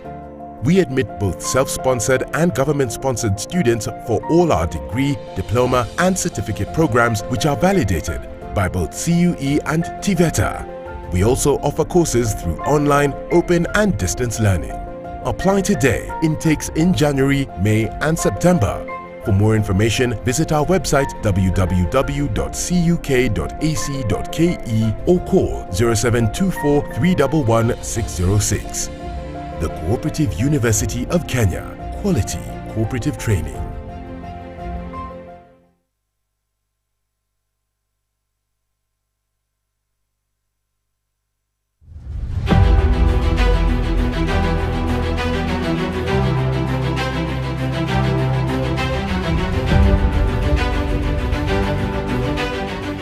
My name is Professor Kamau Gamau, Vice Chancellor at the Cooperative University of Kenya.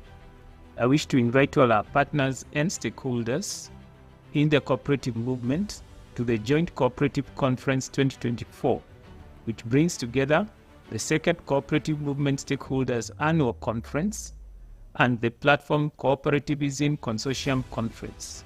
The participants and the delegates shall deliberate on key concerns of the cooperative sector in Kenya and beyond under the theme Digital Africa Rising. Delegates attending this conference will gain tremendous transformative insights into the latest trends and best practices in cooperative development.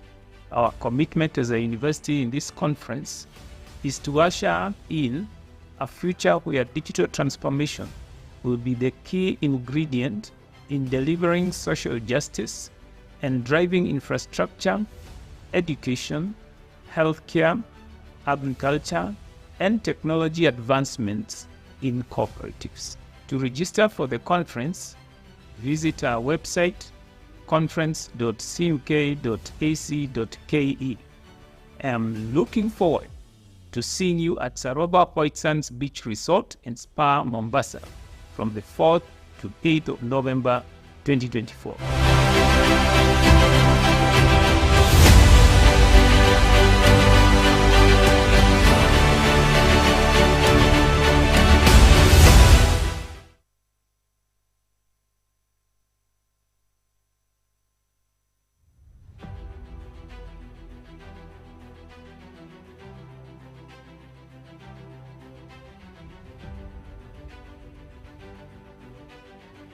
Greetings to all champions of Kenya's cooperative movement. I am pleased to invite you to the second Cooperatives Movement Stakeholders Conference and Platform Cooperativism Consortium under the theme Digital Africa Rising. This event will be held from 4th to 8th November 2024 at Sarawak Sands in Mombasa County. Building on the energy and unity we experienced at last year's inaugural conference, Digital Africa Rising will focus on accelerating digital transformation across our sector. This is an opportunity for us to come together, learn and drive innovations that empower our cooperatives for greater impact and resilience. Join us to explore digital solutions that break technology and cooperatives, preparing our sector to thrive in a digital future. Register now at our conference.cuk.ac.ke. Let us work together to shape the future of the cooperative movement in Kenya and beyond. I look forward to seeing you in Mombasa. Thank you.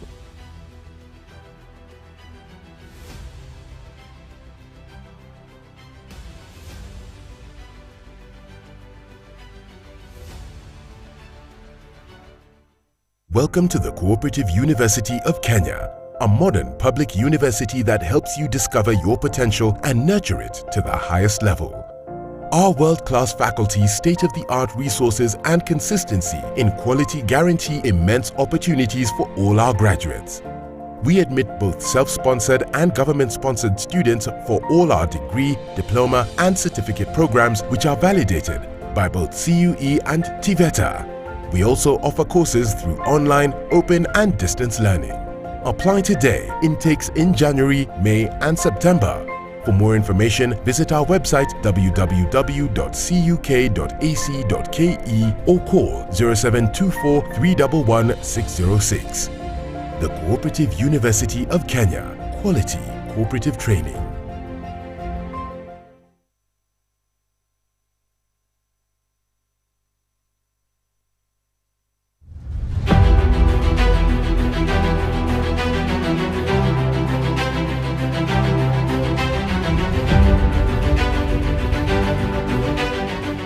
My name is Professor Kamau Gamau, Vice Chancellor at the Cooperative University of Kenya. I wish to invite all our partners and stakeholders in the cooperative movement to the Joint Cooperative Conference 2024, which brings together the second Cooperative Movement Stakeholders Annual Conference and the Platform Cooperativism Consortium Conference. The participants and the delegates shall deliberate on key concerns of the cooperative sector in Kenya and beyond under the theme Digital Africa Rising. Delegates attending this conference will gain tremendous transformative insights into the latest trends and best practices in cooperative development. Our commitment as a university in this conference is to usher in a future where digital transformation will be the key ingredient in delivering social justice and driving infrastructure, education, healthcare, agriculture, and technology advancements in cooperatives. To register for the conference, visit our website conference.cuk.ac.ke. I am looking forward to seeing you at Saroba White Sands Beach Resort and Spa, Mombasa from the 4th to 8th of November 2024.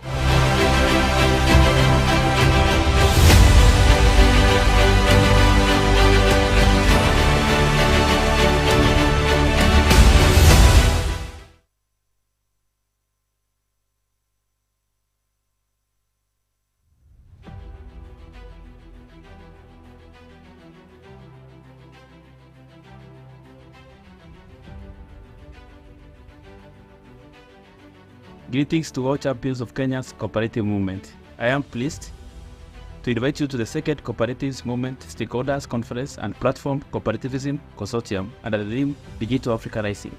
This event will be held from 4th to 8th November 2024 at Sarawak White Sands in Mombasa County. Building on the energy and unity we experienced at last year's inaugural conference, Digital Africa Rising will focus on accelerating digital transformation across our sector.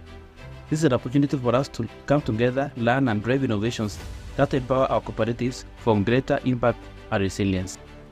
Join us to explore digital solutions that bridge technology and cooperatives, preparing our sector to thrive in a digital future. Register now at our conference.cuk.ac.ke. Let us work together to shape the future of the cooperative movement in Kenya and beyond. I look forward to seeing you in Mombasa. Thank you.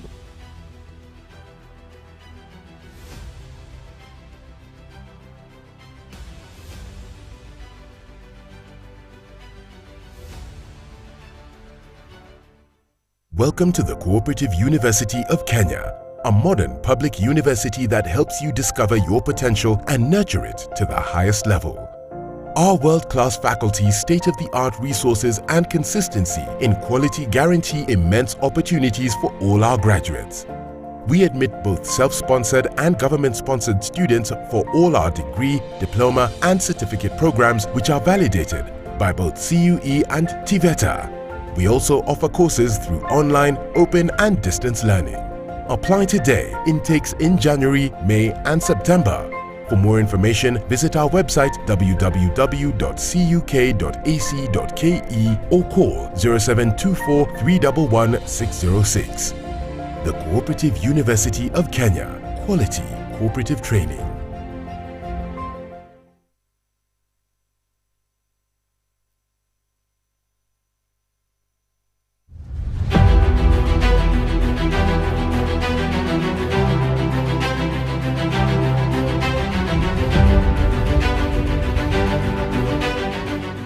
My name is Professor Kamau Gamau, Vice Chancellor at the Cooperative University of Kenya.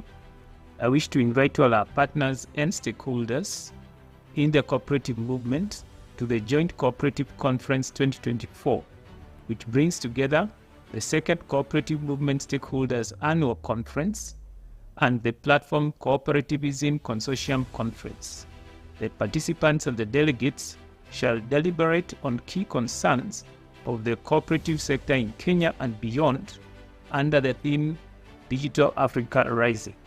Delegates attending this conference will gain tremendous transformative insights into the latest trends and best practices in cooperative development.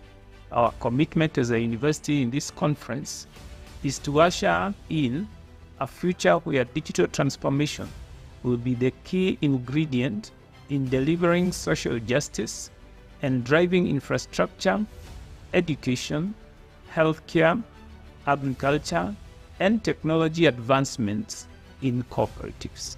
To register for the conference, visit our website conference.cuk.ac.ke. I'm looking forward to seeing you at Saroba White Sands Beach Resort and Spa, Mombasa, from the 4th to 8th of November 2024.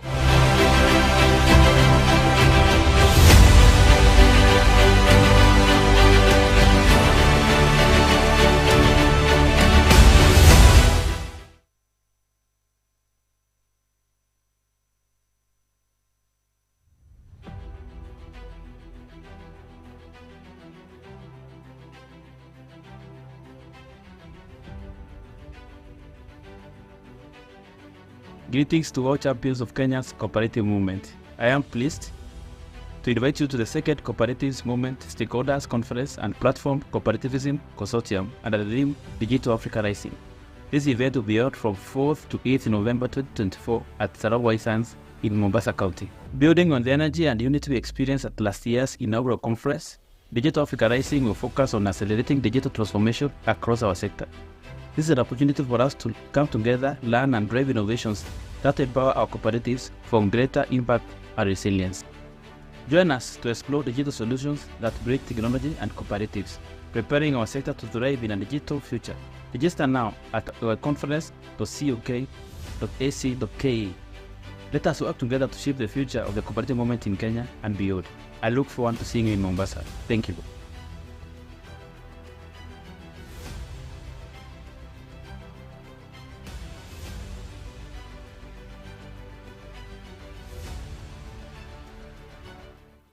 Welcome to the Cooperative University of Kenya, a modern public university that helps you discover your potential and nurture it to the highest level.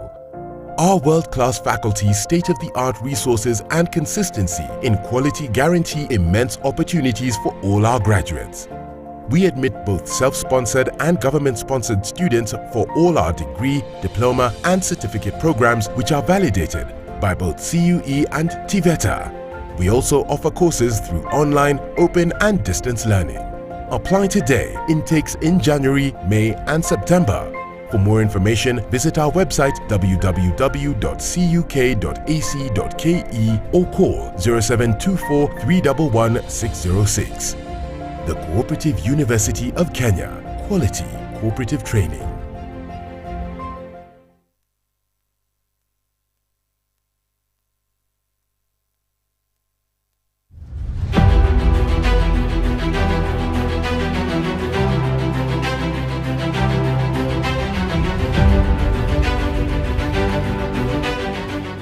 My name is Professor Kamau Gamau, Vice Chancellor at the Cooperative University of Kenya.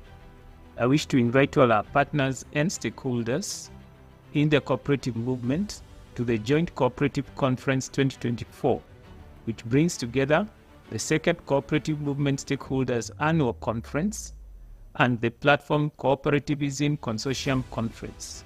The participants and the delegates shall deliberate on key concerns of the cooperative sector in Kenya and beyond under the theme Digital Africa Rising.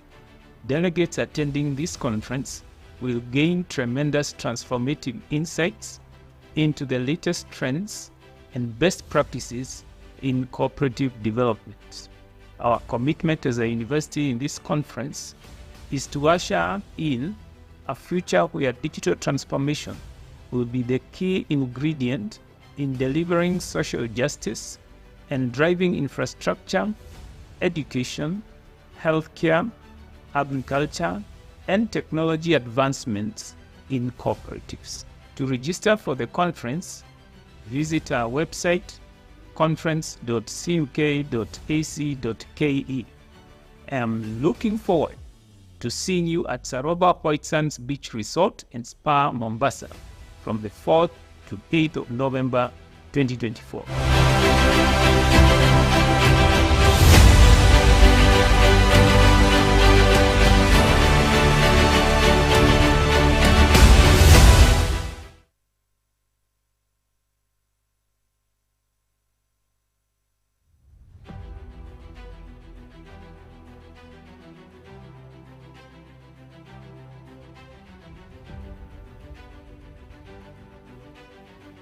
Greetings to all champions of Kenya's cooperative movement. I am pleased to invite you to the second Cooperatives Movement Stakeholders Conference and Platform Cooperativism Consortium under the theme Digital Africa Rising.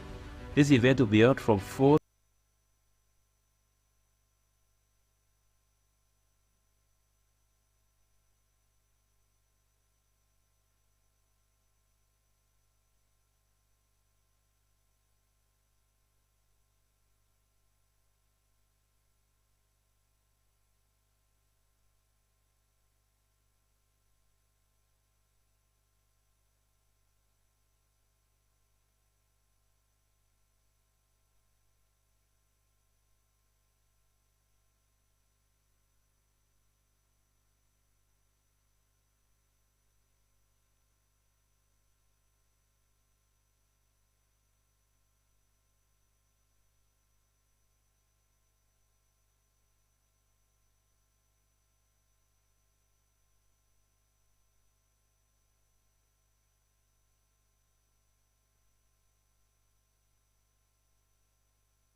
Greetings to all champions of Kenya's cooperative movement. I am pleased to invite you to the second Cooperatives Movement Stakeholders Conference and Platform Cooperativism Consortium under the theme Digital Africa Rising. This event will be held from 4th to 8th November 2024 at Superhighway Sands in Mombasa County. Building on the energy and unity we experienced at last year's inaugural conference, Digital Africa Rising will focus on accelerating digital transformation across our sector. This is an opportunity for us to come together, learn and drive innovations that empower our cooperatives from greater impact and resilience. Join us to explore digital solutions that break technology and cooperatives, preparing our sector to thrive in a digital future. Register now at our conference.co.ac.ke. Let us work together to shape the future of the cooperative movement in Kenya and beyond. I look forward to seeing you in Mombasa. Thank you.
Greetings to all champions of Kenya's cooperative movement. I am pleased to invite you to the second Cooperatives Movement Stakeholders Conference and Platform Cooperativism Consortium under the theme Digital Africa Rising. This event will be held from 4th to 8th November 2024 at Superhighway Sands in Mombasa County. Building on the energy and unity we experienced at last year's inaugural conference, Digital Africa Rising will focus on accelerating digital transformation across our sector. This is an opportunity for us to come together, learn and drive innovations that empower our cooperatives from greater impact and resilience. Join us to explore digital solutions that break technology and cooperatives, preparing our sector to thrive in a digital future. Register now at our conference.co.ac.ke. Let us work together to shape the future of the cooperative movement in Kenya and beyond. I look forward to seeing you in Mombasa. Thank you.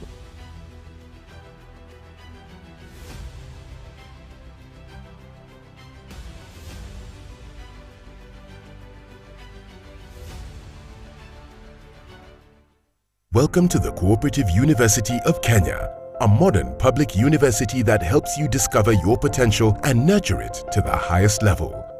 Our world-class faculty, state-of-the-art resources and consistency in quality guarantee immense opportunities for all our graduates. We admit both self-sponsored and government-sponsored students for all our degree, diploma and certificate programs which are validated by both CUE and TVETA. We also offer courses through online, open and distance learning. Apply today. Intakes in January, May and September. For more information, visit our website www.cuk.ac.ke or call 0724 311 606. The Cooperative University of Kenya. Quality cooperative training.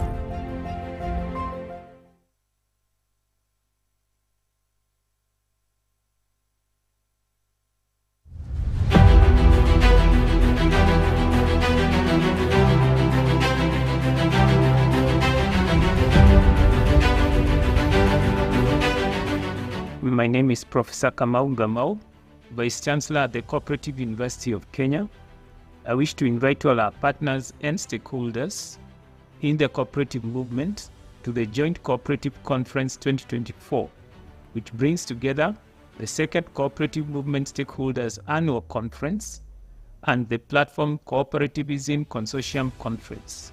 The participants and the delegates shall deliberate on key concerns of the cooperative sector in Kenya and beyond under the theme Digital Africa Rising. Delegates attending this conference will gain tremendous transformative insights into the latest trends and best practices in cooperative development. Our commitment as a university in this conference is to usher in a future where digital transformation will be the key ingredient in delivering social justice and driving infrastructure, education, healthcare, agriculture, and technology advancements in cooperatives. To register for the conference, visit our website conference.cuk.ac.ke. I'm looking forward to seeing you at Saroba White Sands Beach Resort and Spa, Mombasa, from the 4th to 8th of November 2024.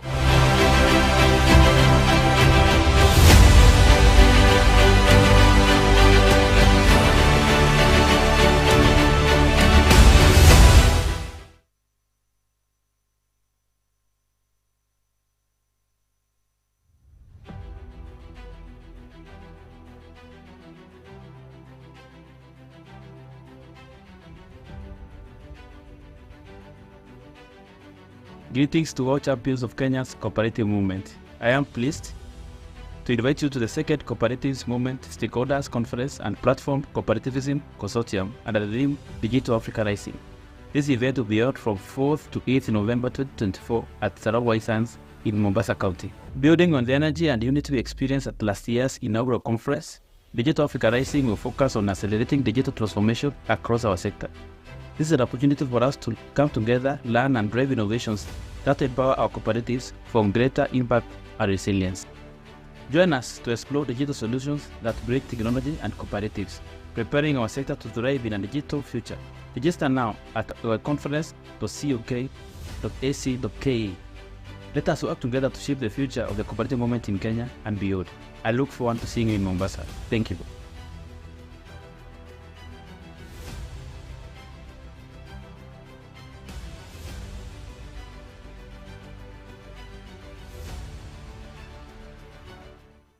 Welcome to the Cooperative University of Kenya, a modern public university that helps you discover your potential and nurture it to the highest level.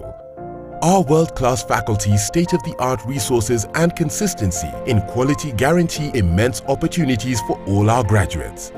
We admit both self-sponsored and government-sponsored students for all our degree, diploma and certificate programs which are validated by both CUE and TVETA. We also offer courses through online, open and distance learning. Apply today. Intakes in January, May and September. For more information, visit our website www.cuk.ac.ke or call 0724 311 606. The Cooperative University of Kenya. Quality cooperative training.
And as we were coming out of COVID-19, we know that COVID-19 affected humanity worldwide. The cessation of transport, air transport. It affected the agricultural cooperatives, particularly in the horticultural sector. And what we know from our work is that women were disproportionately affected, particularly in the horticultural sector, where many of them lost work and therefore lost income. And with that, we had challenges in terms of access to health. So when the call for women's rights came out, and we thought this is an opportunity for us to bring women into the space that they had already lost as a result of COVID-19. And therefore, WINRAC was born out of that realization. Our project, which is based in 3 counties, the county of Kiambu, in central Kenya, Kajiado, and Taita Taveta, which provide us with a gradient of different socioeconomic status of, if you look at all those counties.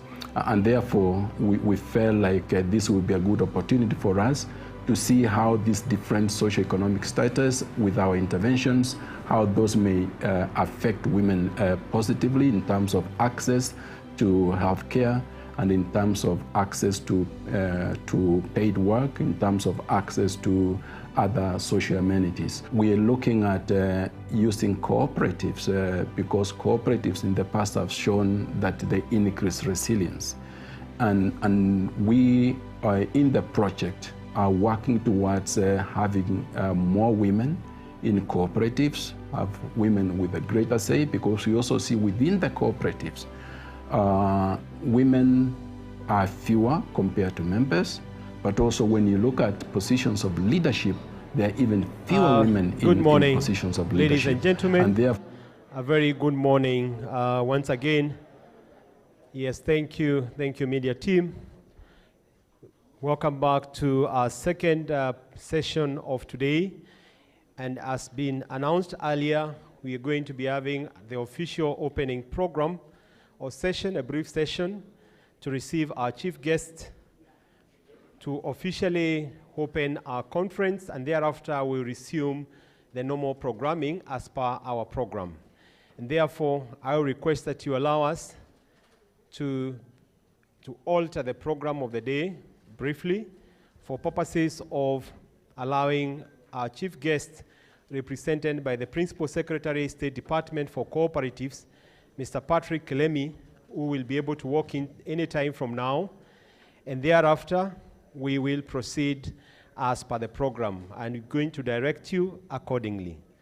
I'm hoping so far we've continued learning the better part of the morning. It was quite interesting and engaging. And we request, as we're going to have the breakaway rooms or the breakout rooms, we continue engaging and sharing the knowledge that is coming forward and across from the various presenters. It's quite a moment of learning, and we look forward to coming up with great resolutions out of this conference. For them that have been with us from the beginning, we did mention that this is just not an ordinary conference, but it's a conference where we aspire to come up with policy recommendations and changes that are going to cause change to the cooperative movement, not only in Kenya, but across the globe. And therefore, we look forward to having more engaging sessions with yourselves once we get to the breakout rooms as per the program.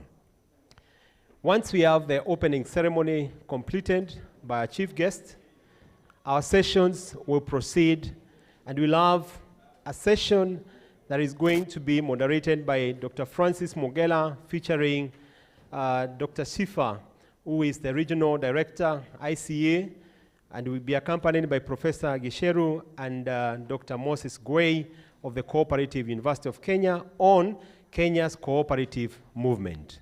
So we'll get a brief understanding of the cooperative movement in Kenya, some lessons from them, some challenges from them, and who else can be able to do that much better than our regional director, Dr. Sifa, Professor Gisheru of the Cooperative University, and Dr. Moses Gwei of the Cooperative University. We'll interact with them, and thereafter, we'll now break away out on our respective panel discussions that are going to be conducted at the community labs.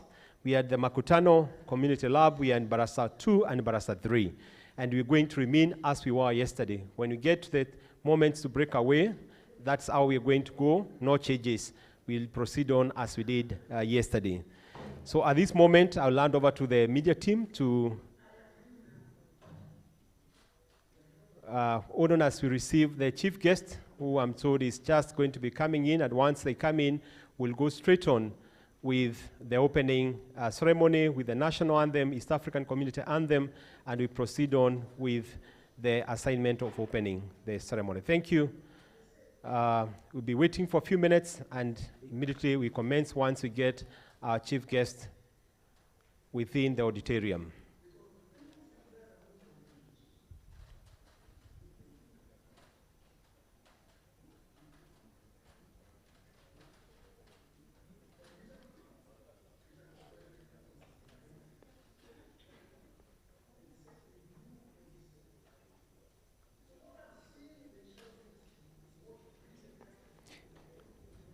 Now, as we await the entry of the chief guest, I would like to just make a few announcements.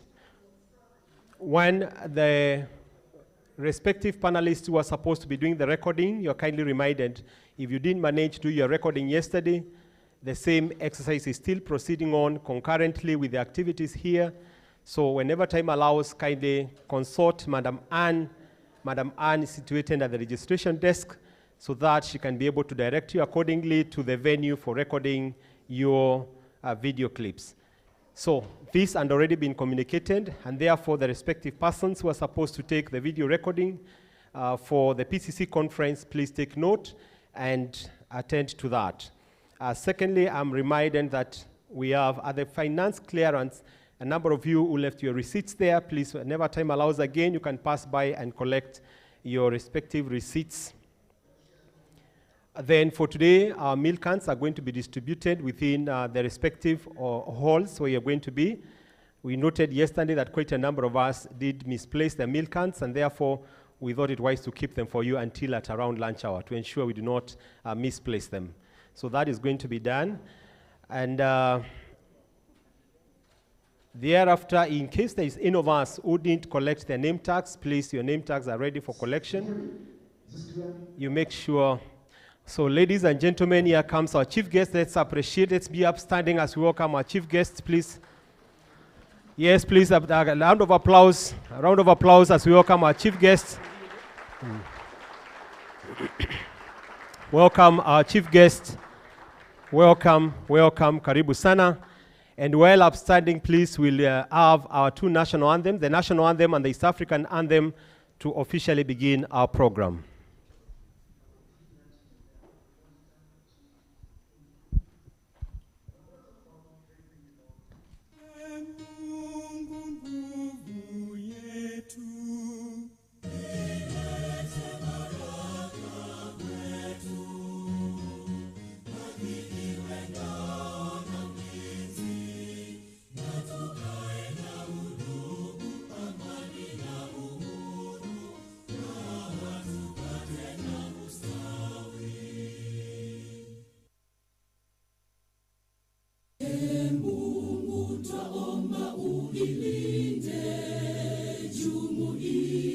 Afrika Mashariki, tuwezeshe kuishi kwa amani, tutimize na malengo yetu.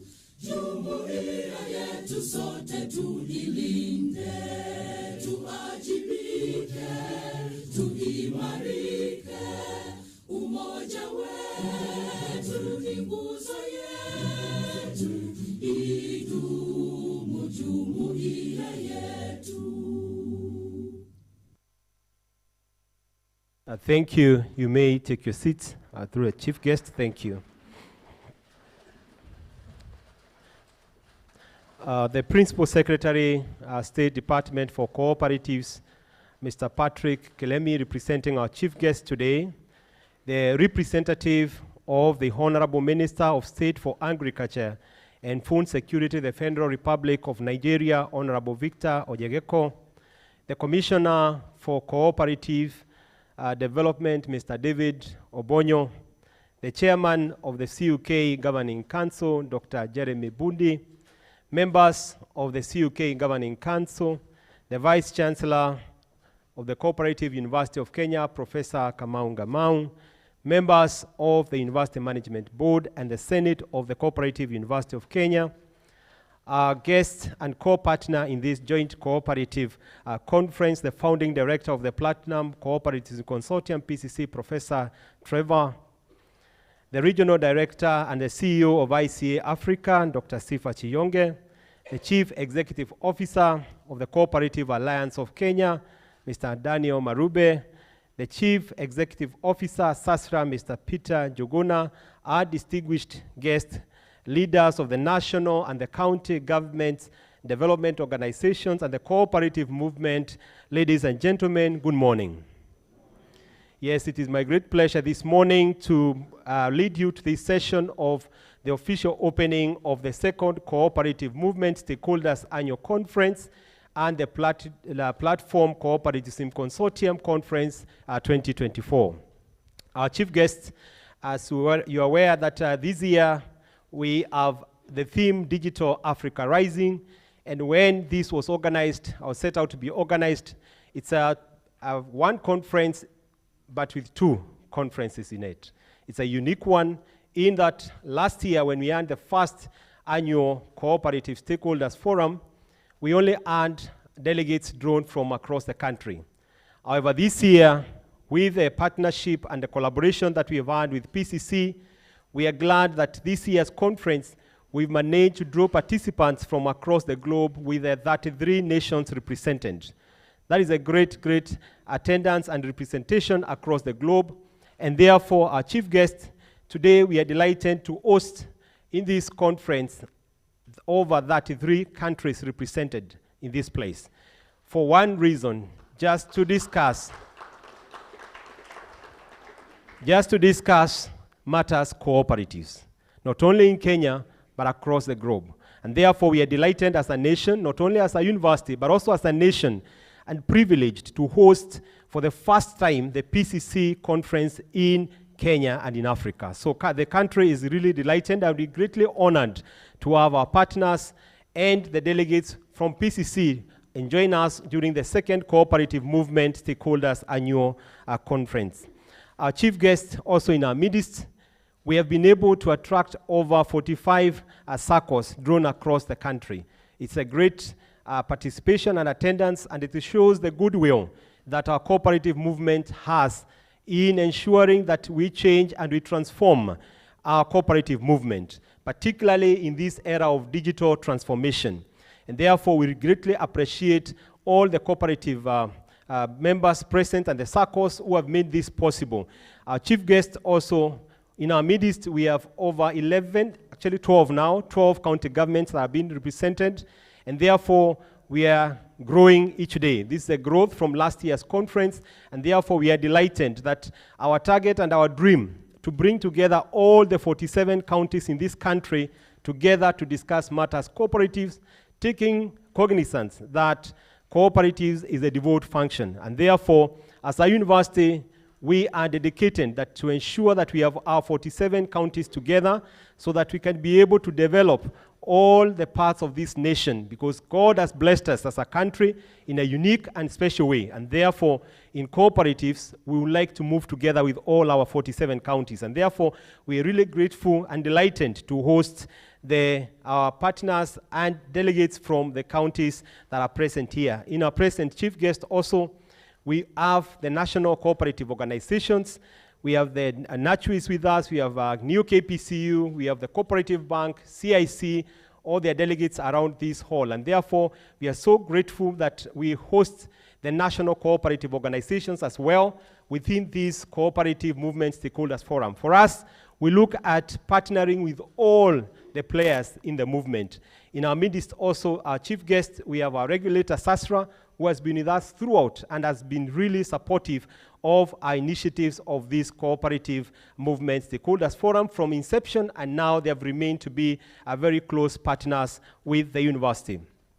Our chief guest, before I invite the next speaker who is going to give a few remarks, I will not do so without recognizing our sponsors who have been so kind to us and so generous that they came through to assist and support and make this a reality. It was a dream, and indeed we see it has come a reality. It required quite a lot of resources to pull us together and have such a conference. And therefore, I recognize all our sponsors with the International Labour Organization, the Kenya National Police Duty Circle, FSD Kenya, MFI, Stima Circle, New Forties, CIC Group, we have Transnational Circle, New KPCU, and CLUSA, NCBA CLUSA. Then we have Azina Circle Society.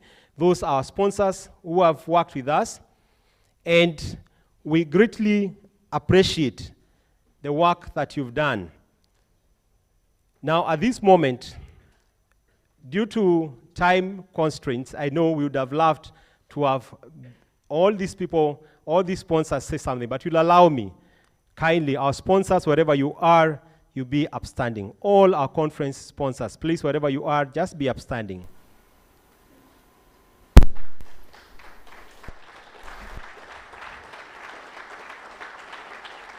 Thank you, thank you, thank you. Please, you may be seated. Thank you so much. You will allow me, our sponsors, I know they were supposed to have a short remark, but for the interest of time, because of the other delegates and the sessions that we want to push, you bear with me not to invite you, kindly, so that we can be able to move on to the next part of our program.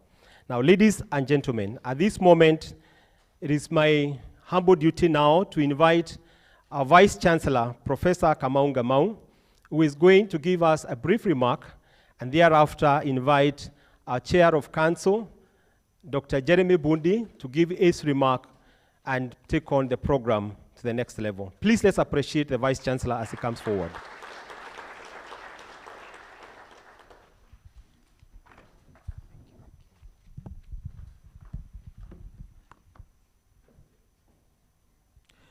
Good morning. The Principal Secretary, State Department for Cooperatives, Mr. Patrick Kilemi, who is our chief guest, the representative of the Honorable Minister of State for Agriculture and Food Security, the Federal Republic of Nigeria, Honorable Victor Oyegoke, the Commissioner for Cooperative Development, Mr. David Obonyo, the Chair of the Cooperative University of Kenya Governing Council, Dr. Jeremy Bundi, members of the Cooperative University of Kenya Governing Council, our guest and co-partner in this joint cooperative conference, the founding director of the Platform Cooperativism Consortium, PCC, Professor Trevor Scholz, distinguished guests, leaders of the cooperative movement, ladies and gentlemen. Also national and county governments who are present here, and other members of the cooperative movement, the SACCOs, and all the other organizations, conference sponsors, ladies and gentlemen. I'm honored to stand before you once more during this official opening ceremony of this joint Cooperative Conference 2024. I'm especially elated to address a global representation of national and county governments, cooperatives, development partners, and institutions of higher learning that come together for the interest of building a better world through cooperatives. Ladies and gentlemen, when the journey to hosting of the annual stakeholders conference began early last year, it was meant to capacitate national and county government cooperative officials to undertake their duties with the necessary knowledge. This was in the spirit of supporting devolution, since cooperatives are a devolved function in Kenya. However, as we continue to deliberate further with the State Department for Cooperatives, specifically with the Principal Secretary and the Commissioner for Cooperative Development, both of whom are seated here this morning, it became clear that we need to diversify our thinking to cover the entire cooperative movement if meaningful impact was to be achieved. Therefore, the guidance by our two senior government officials is why we now have an annual conference that brings together all players in the cooperative space. On behalf of the university, I wish to say Asante Sana to you, our Principal Secretary, and your Commissioner for Cooperative Development. Ladies and gentlemen, last year the Stakeholders Conference was guided by the theme, Cooperative Business Model for Socio-Economic Transformation. The conference aimed at going to the basics of the cooperative model, reminding ourselves of what cooperatives are all about. We not only achieved the goal, but also came out with 34 resolutions, some of which ended up in the Cooperative Bill 2024, while others are undergoing implementation. Following extensive studies, discussions, and observations on the current and likely future global dynamics, we concluded that if cooperatives are to survive in the next 50 years and to play their role of socio-economic transformation of people effectively, technology must be at the center of their operations. That is how this year's theme, Digital Africa Rising, came to be, as a PCC team and our university felt the need to champion adoption and use of technology. The changes come with emerging changes in the manner of operations, hence the emergence of platform co-ops and the firm occupation of worker co-ops in the cooperative space. Therefore, ladies and gentlemen, since Monday this week, all our presentations and engagements are geared toward a stronger cooperative movement with the use of technology. I am happy with the progress that we have made so far, and we look forward to more interactions through to tomorrow when the conference comes to an end. We call upon the cooperative sector to be adaptive to change. If we resist change, we'll be swept aside from the sphere of relevance, leading to the death of cooperatives as we know it today. Lastly, Honorable PS, allow me to thank you for the support you granted us in the planning of this conference. You went out of your way to ensure that we mobilized adequate resources for the success of the conference. The sponsors have already been acknowledged by our moderator, Chris Kadoka, so allow me not to mention them again. We are truly grateful for your support, our sponsors, and the sponsorship that you have given us. We do not take it for granted at all. We have representatives, as was mentioned, from 12 county governments, 45 SACCOs, and 3 other types of cooperative or unions. We have representatives from organizations like the ILO, Global Communities, the DGRV, Democracy at Work Institute, ICA Africa, FSD Kenya, NCBA CLUSA. We also have representatives from our national cooperative organizations, including SASRA, the Cooperative Bank of Kenya, New KPCU, NACHU, ACOSCA, CIC Group, CAK, and the Kenya Society for Professional Cooperators. To all the 316 participants who are representing 33 countries in this conference, we say Asante Sana for joining us and actively participating in these deliberations in this conference. Karibuni Sana. Lastly, before I call the chair, I just wish to recognize the organizing committee for this conference through the Cabinet Secretary, Ministry of Cooperatives. You appointed a multi-stakeholder committee which joined with the university to be able to organize for this conference, and I will kindly request all the members of this organizing committee to be on their feet so that we can appreciate them. Kindly stand on your feet. Yeah, thank you so much. They are all over. Let's appreciate them. Thank you, thank you, thank you. Okay, you may have your seat. I now take this opportunity to invite the chair of the University Governing Council, Dr. Jeremy Bundi, to come and give his remarks, and thereafter invite the Commissioner for Cooperative Development. Thank you.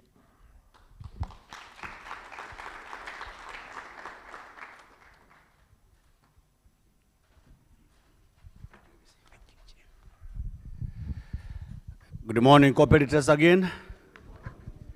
First of all, Honorable Permanent Secretary, I would like to introduce very quickly the Governing Council of the Cooperative University Council. Please keep up standing.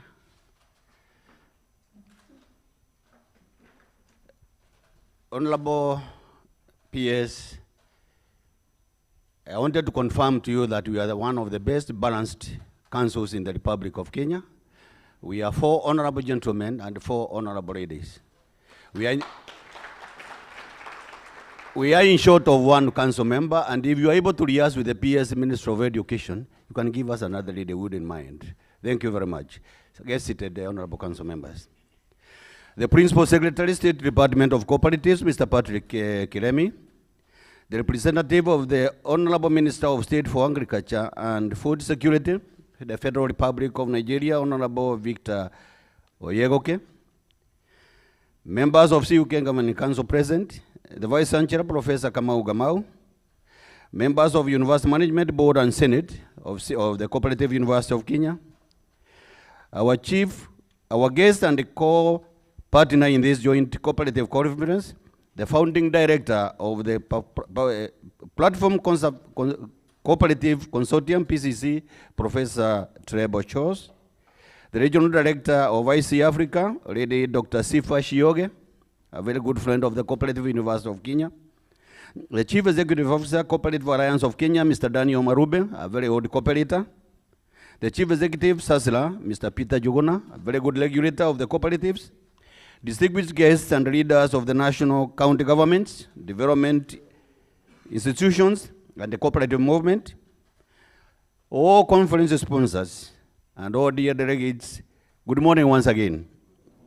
Ladies and gentlemen, I want to perform a very significant role of officially welcoming Honorable Patrick Kiremi, the Principal Secretary, State Department of Cooperatives, who is here in its own capacity, not only as the Principal Secretary, but also as the representative of the Chief Guest, Honorable Wikilipo Paranya, the Cabinet Secretary, Minister of Cooperatives, and Micro and Small Medium Enterprises Development. On behalf of the Council Management and the Senate of the University, feel most welcome, sir. Ladies and gentlemen, the Cooperative University of Kenya is the only public university in Kenya directed to focus on cooperative development in the execution of its mandate of education, training, and research. Therefore, when CUK is organizing and hosting such a conference that brings together stakeholders in this cooperative sector to deliberate on their welfare and strengthen their capacity to serve their members better, it is fulfilling its mandate as per its governing instruments. In this regard, sir, I thank the ministry and other actors in the cooperative space, including national cooperative organizations, unions, and primary cooperatives for sponsoring the university in the fulfillment of its mandate of being the intellectual arm of the cooperative sector. Ladies and gentlemen, to play its role in the cooperative sector successfully, the university must always be ahead of the pack, as we would say, through research. I'm glad that the African continent is slowly embracing research as a critical component that informs decision making. If you keenly observe the operations of multinationals, you realize that the research and development departments are the most important. They keep researching on the next big thing, rapidly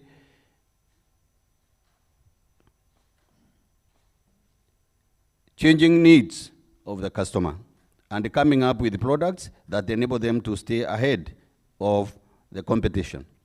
If they do not do this, they collapse sooner rather than later. In the cooperative space, especially in Kenya, that role belongs to the university, which must keep researching on global trends, customer needs, and advising sector players through forums like this one on how to align and evolve. If it does not do this, it defaults in its mandate and falls in the sector. I am therefore delighted that the university and the PCC have managed to bring together a representation of the world in this conference to articulate issues, technology in cooperatives as the current way to replace our cooperative sector for the future.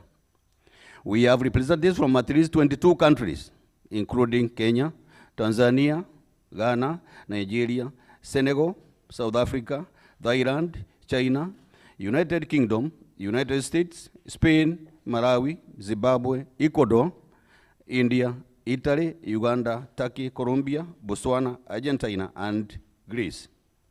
This is not a mean feat. As a university, we are very grateful and very proud of all of you. Lastly, in a special way, I thank Professor Trevor Shores and the PCC team coming together with the university to organize this conference and make it a success. I am aware it has been a challenging journey with all the daunting tasks of coordinating all activities with the people across the world. However, all is well that ends well. And so far, we can say all is well. Thank you, Professor Trevor, and your team. Ladies and gentlemen, it is now my duty and honor to invite the Commissioner for Cooperatives Development to take over from here and eventually invite our chief guest. Commissioner of Cooperatives, I'd like to relay one message to the Minister from Nigeria. The head of the ICA, the High Chief Ayora, requested that when we were in Moshi for the conference, Professor Nyamongo, you remember, we should have conferences across Africa. We should have a region in the ECOWAS. We should have a region in the SADC. We have a region in the Maghreb. And then we have a center in East Africa. Those 4 conferences can really be able to operate the cooperatives in Africa. Welcome, Commissioner. Thank you for that digression, but it's important for you pass the same information to Ayora, the High Chief. Thank you, and God bless you all.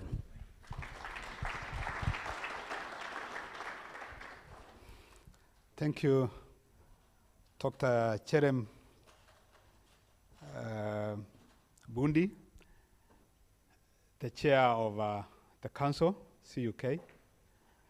Our chief guest today, Honorable Peter Kiremi, who is here on his capacity as the principal secretary and also representing the cabinet secretary, Dr. Wycliffe Oparanya. Honorable Victor Oyegoke, who is representing the Minister for Agriculture and Food Security in the Federal Republic of Nigeria.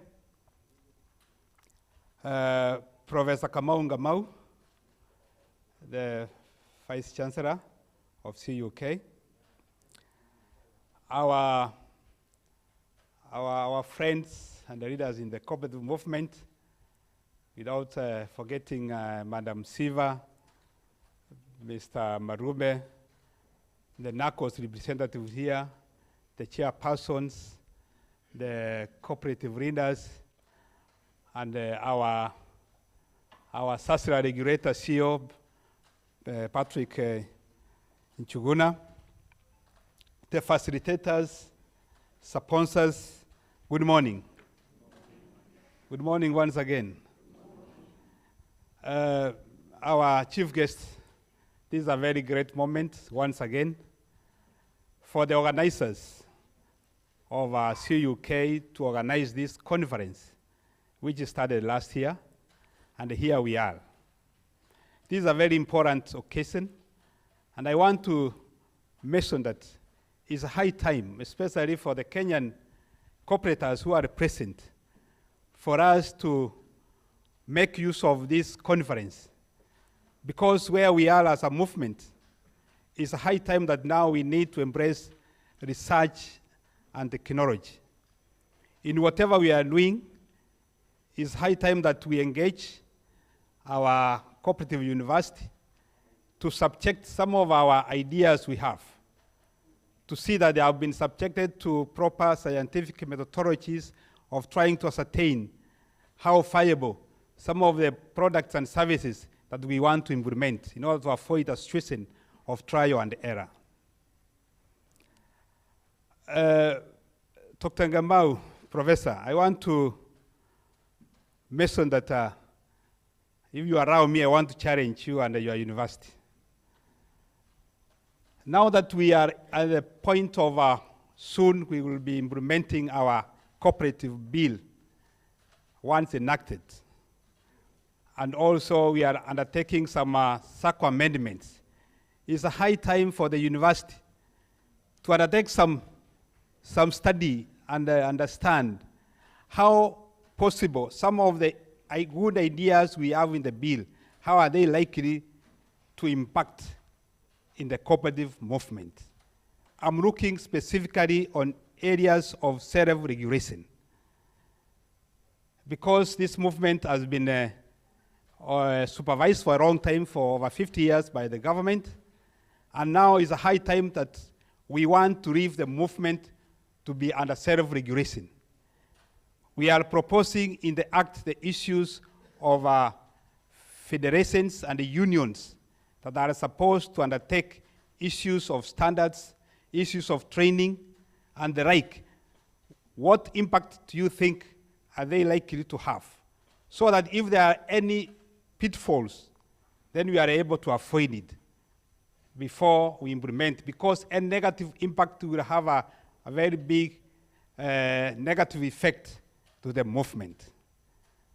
And I believe also for the leaders who are present, I know we are very innovative, especially in the financial sector.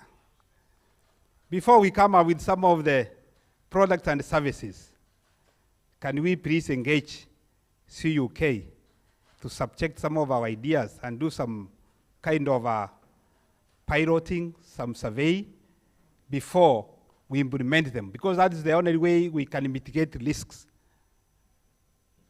Because CUK is our partner, and it is their key role to ensure that at least some of the issues we are undertaking in the movement, there are issues that can propel the movement to the next level. With those few remarks, I want, with your permission, Bana PS, you allow me to invite Victor from the Federal Republic of Nigeria to come and make his remarks before I invite you to give your speech. Welcome.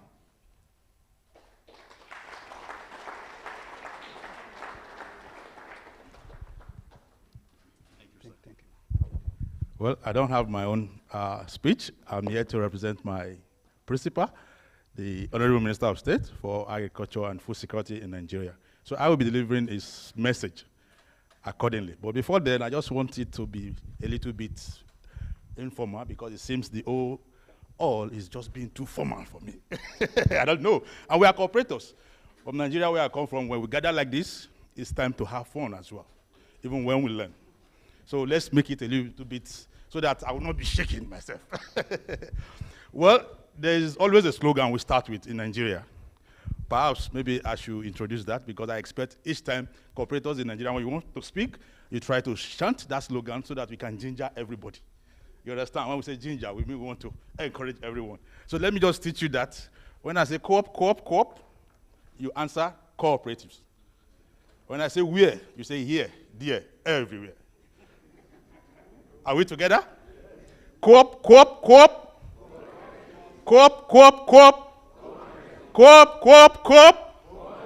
Where? Here, there, everywhere. We all know that cooperative is everywhere, at every nook and corner. Am I lying? Cooperatives is everywhere. A round of applause for yourself, please. A round of applause for yourselves. Well, before I had to wear the cap of the Honorable Minister, and myself, I'm Victor Oyegoke. I'm a cooperator. I'm not a politician. I'm a technical person. And in fact, for the last 25 years, if there's anything I'm doing, it's all about seeing how cooperative will promote it very better, help develop it, and ensure the sustainability in Nigeria. And that's what I'm known for. If you Google my name, Victor Oyegoke, it's all about cooperatives. You're going to see with me. And I'm happy whenever I find myself on a global platform like this, because whether we like it or not, Kenya is hosting the world. You have more than 33 countries here now. So Kenya is open, you're hosting the world. Give a round of applause for yourself, please. I've been around since Monday. I've been able to meet with the CS, and a very gentleman. I was in his office. We interact on how it's part of why we are here. In fact, my minister, has always when I told him about Kenya, he said, no, we need to visit Kenya. In Africa, they are number one. So Victor, if you are trying to get it right now in Nigeria, you have no choice. We have to visit Kenya. And I must tell you, he sent his sincere apology, because he loves to be here. We've planned it, and that will be here. But sometimes the higher powers, when the ministers call for a national assignment, you have to drop it for any other thing else. And that is what led to him not being here. So he sent his greetings. Before I read his comment, I have a gift, because like I said, the Kenyan people have been so good to me. I have a book. I've produced about 2 books on cooperatives. And I think I come with one which titled Cooperative Business, the Basic Elements You Need to Know. And I would like to make a gift to the Kenya University Board. Please, Ibukun, please come with those books, please. The organizers of this event, the ministry, I think I dropped about 3 with the minister, with the cabinet secretary, 1 for the CS, 1 for the PS, and 1 for the CCD. I think that copy is with the CS. Perhaps you've said, yes, you've seen. Please bring everything. Then I think I should that of the Cooperative University of Kenya and Professor Trebo, Platform Cooperatives. Professor Trebo is a wonderful man to me. Come on. Please, the board, the chair of the council, CUK, please. Thank you, thank you, thank you. We have cameraman. Thank you very much. Thank you, sir. Thank you very much. Took it from myself. The VC.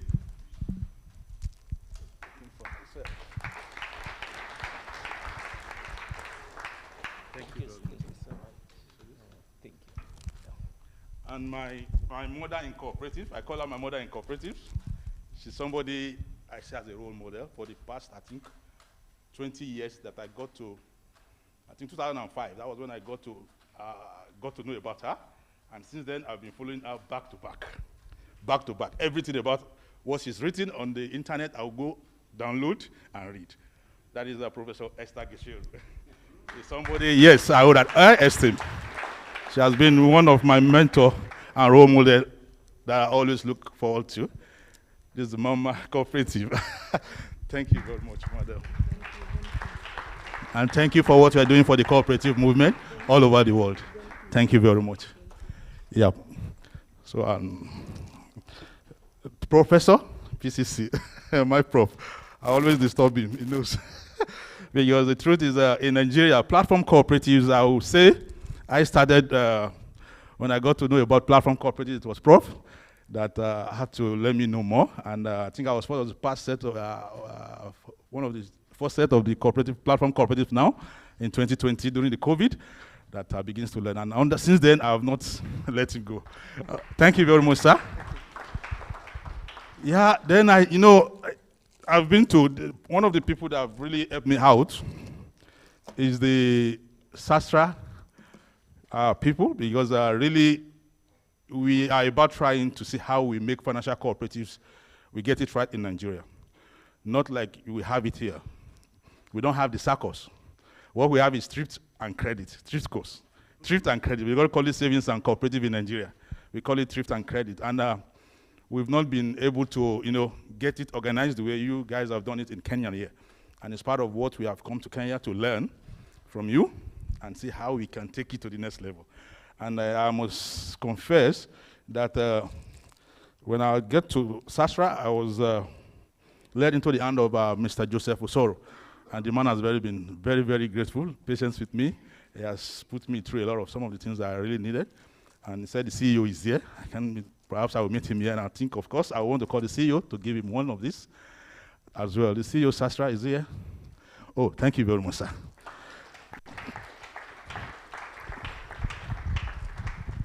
Thank you very much, sir. Looking forward for a partnership. Yes.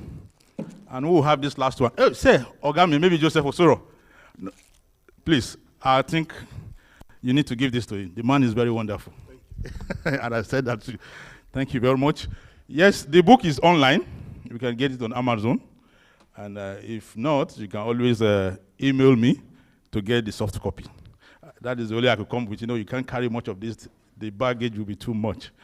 But at least, if you are interested, you can email me. And I can always send you a soft copy of it. So thank you very much. Let me now start to wear the cap of the Honorable Minister of State. And I can deliver his message. I have the message here, the address, so I can read it out.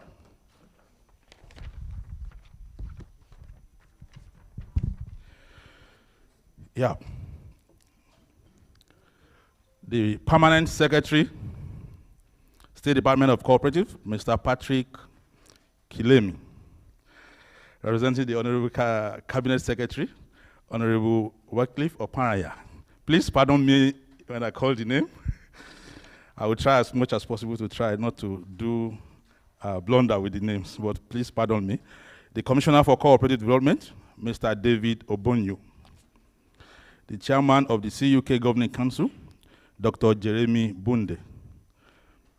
Member of the CUK Council, Governing Council here present. The Vice Chancellor, CUK, Professor Kamal, okay, Ngumabi. Pardon me. Members of the University Management Board and Senate of CUK. The guests, please, the Permanent Secretary, please just let me stand on existing protocol. Please, let me stand on an existing protocol so I can just read straight from the Cabinet Secretaries, distinguished guests, esteemed diplomats, fellow cooperators, and let me just remove these glasses, do it somehow. Platform cooperative advocates from all over the globe here present. I salute you all, and I bring you greetings from Nigeria, the giant of Africa. I am honored to be part of this pioneering conference in Africa, Digital Africa Rising. As we gather here in Mombasa, history is being made today, and I am humbled and remembered of the importance, immense potentials of digital transformation in driving Africa's economic growth and sustainable development. The theme of this conference resonates deeply with Nigerians' visions for agricultural development, which recognizes the critical role of digital technologies in enhancing productivity, improving market access, and promoting inclusive growth. As Minister of State for Agriculture and Food Security, I am committed to leveraging digital innovations to empower our farmers, improve food security, and create jobs for the youth.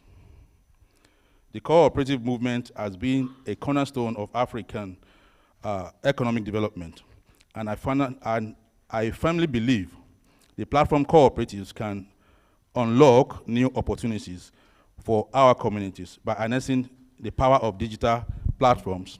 We can scale up on cooperative enterprises, enhance their competitiveness, and foster greater economic integration across the continent.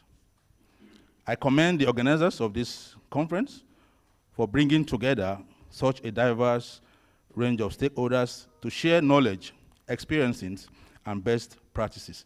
I look forward to engaging with you all and exploring ways to harness the transformative potential of digital technologies for Africa's cooperative sector, particularly for my country, Nigeria.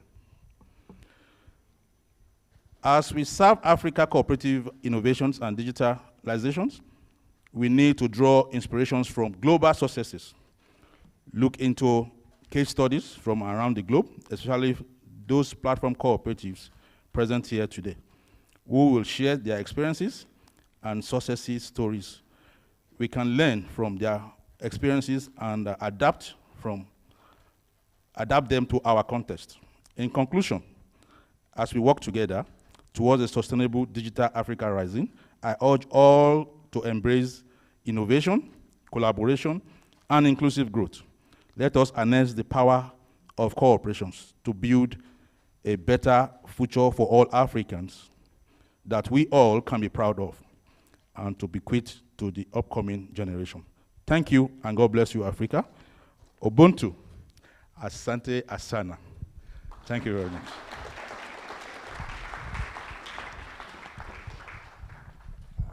Thank you. Thank you. I think it's now high time, and for our own health, maybe can we all arise as we invite our chief guest, Honorable Peter Kiremi, our able Principal Secretary. Tumpige makofi kidogo. Welcome, welcome, welcome, Bwana PS. Thank you. Thank you. We may take our seats.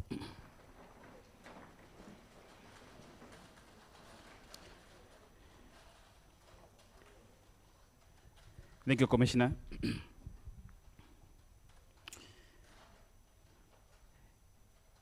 The Chairman of the University Council, the members of the University Council, the VC, my good friend, Professor Kamau Ngamau, the founding director of the Cooperatives Platform Cooperativism Consortium, Professor Trevor Scores. I hope I got it right. Thank you very much. Leaders of the national and county government,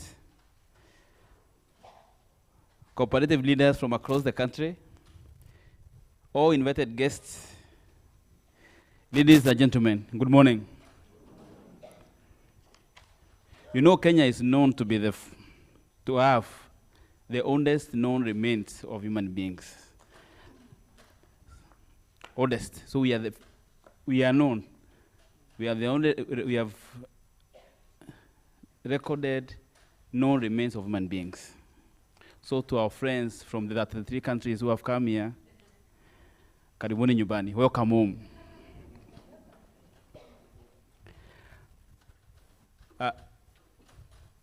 My friends ask me, you spend a lot of time at the cooperative university. I told them, but it is the cooperative university. I realized they don't get it. I told them it is the only cooperative university in Kenya. They still didn't get it. I told them it is the best cooperative university in Africa.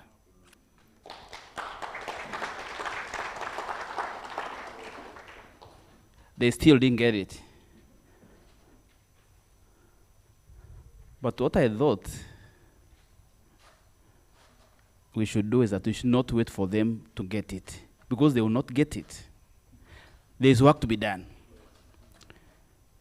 The cooperative university has work to do. The cooperative university has work to do. It has to be a leader in research in cooperatives movement. We need to know where are some cooperatives in Kenya and Africa doing so well, and where are others not doing so well. I think the university has that work to do. Why do we have cooperatives that have collapsed and others have continued to thrive? It is a university to tell us through research. Because let those who collapse, let us not waste that opportunity to learn from them. Let the university be a leader in research on topical issues, issues of capitalization and management to feed the government policy on cooperatives. Let the cooperative university lead in integration of the cooperative curriculum in our basic education system. Let us catch them young. Let us teach them the principles of cooperatives when they are 10 years old, By the time they're in high school, it is an examinable exam, so that by the time they come to the university, you have a clear pipeline of students who are coming to study cooperatives. I think that's more urgent work to be done than trying to make them understand. Let us, Sunday, let the university tell us, when do we have these leaders in the cooperative movement in this country, across the globe, who do so well? I always look at Mr. Courier. I wonder, what's the passion in cooperatives? I look at Mr. Murioki of Cooperative Banks. I ask, this passion for these cooperatives, what is this? Is this cooperatives that drives some men to do such and achieve so much? The Cooperative University has work to do. Where is our annual cooperative journal, where the best research is being published? Every good doctor wants to publish his work, his research in known medical journals. Where is our cooperative journal? There's so much the university needs to do. There's so much to be done. And that is why we say we are here. Because there are few universities in this country who can organize such a conference.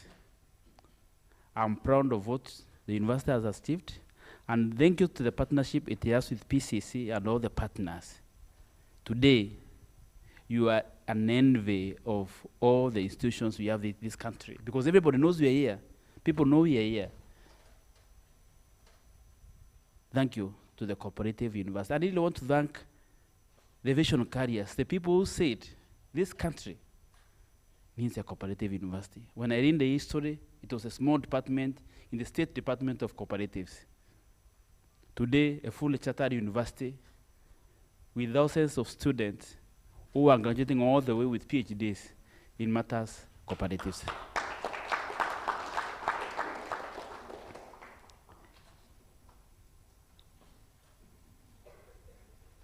Our friends from the 3 countries again, thank you for coming. We are holding this conference, the backdrop of we had a very successful conference where we are delegates from over 50 countries just last month. We thought that conference would overshadow this conference, but look, our people are not tired of learning, our people are not tired of coming here. When I came yesterday, everybody was telling me about a gentleman who was talking here about driver cooperatives and the lessons they learned and the issues we discussed. The people came on Monday, Tuesday, and yesterday. I look forward. I asked the professor, let us have summary of the issues which have been discussed here, the lessons we have learned. Because it's not good enough to come here and discuss and then do nothing about it. We need to carry these lessons forward. These lessons need to advise, they need to drive what we do next year, so that when we come next year, when we are better off because of what we learned in this conference.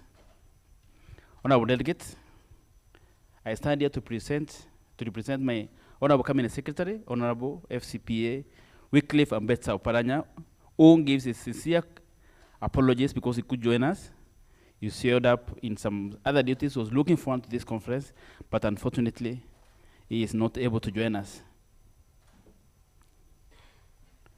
I am delighted to join you this morning for the second Cooperatives Movement Stakeholder Annual Conference and Platform Cooperativism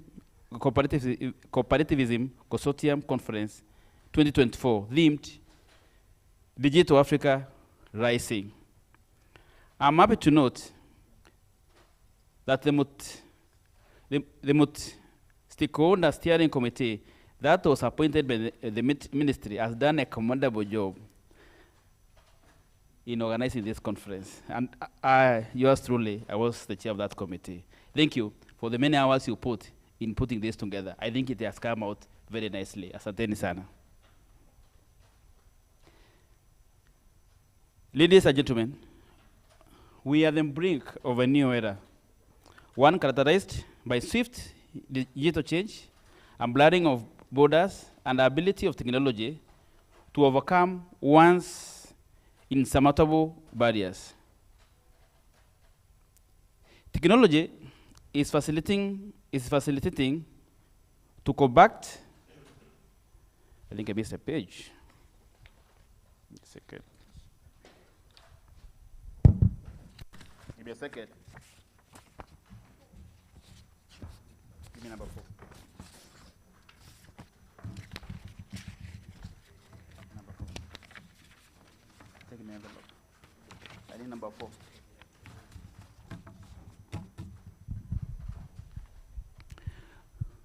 You see, I should have put it in an iPad.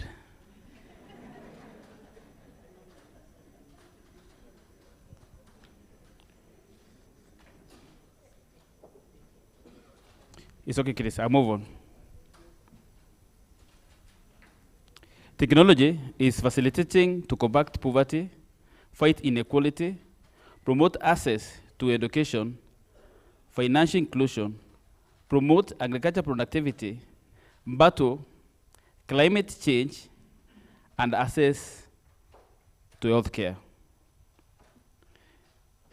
Ladies and gentlemen, currently, we view Africa in the prisms of our problems. However, Africa has outlined its vision for a wealthy, interconnected, and internationally competitive continent in its Agenda 2063 in order to realize its vision.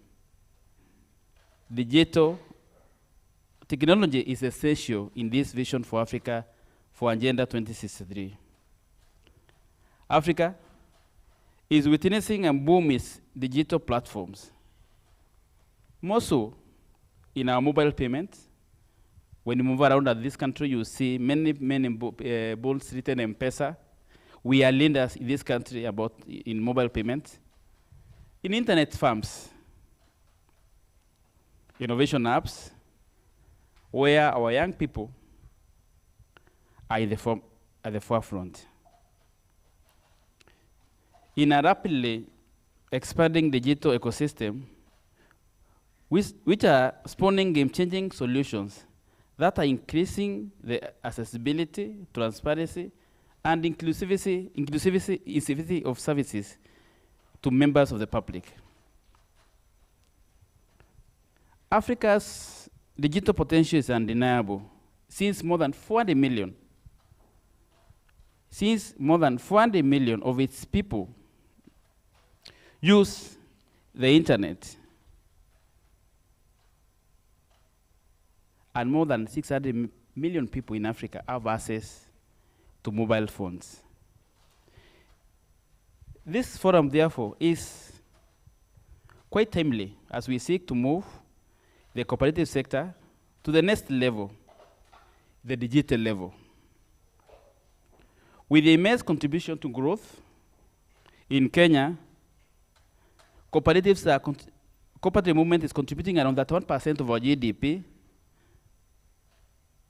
We believe the cooperatives are what it takes to contribute more to the economy, by them being the key enablers of financial inclusion, more so in the small, micro, small, and medium enterprises, which are a key pillar in our this administration's bottom-up economic transformation agenda, better.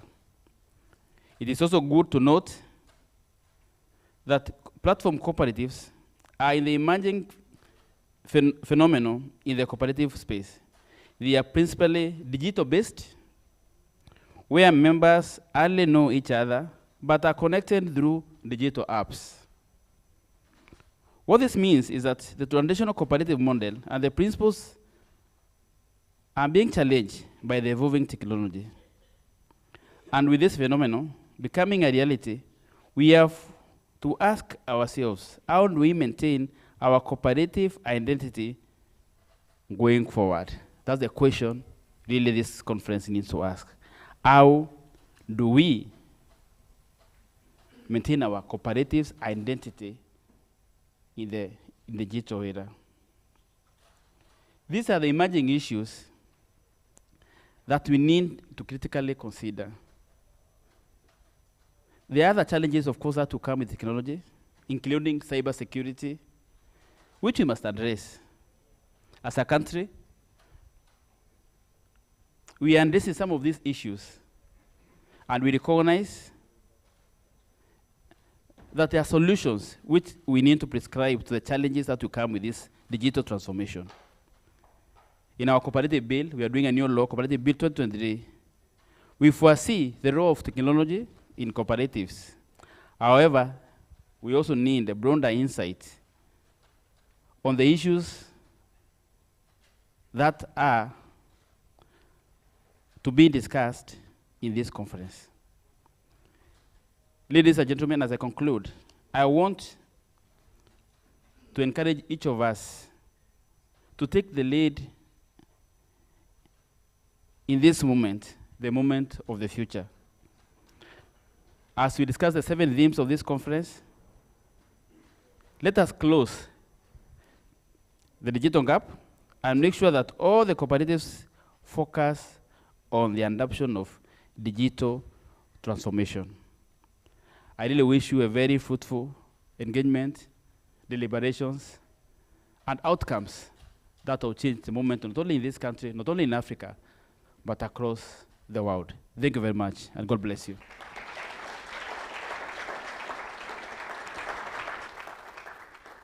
I now need to say the magical words. It is now my honor, on behalf of the Cabinet Minister, Honorable Wycliffe Ambassador Oparanya, to declare this second PCC officially opened. Thank you very much.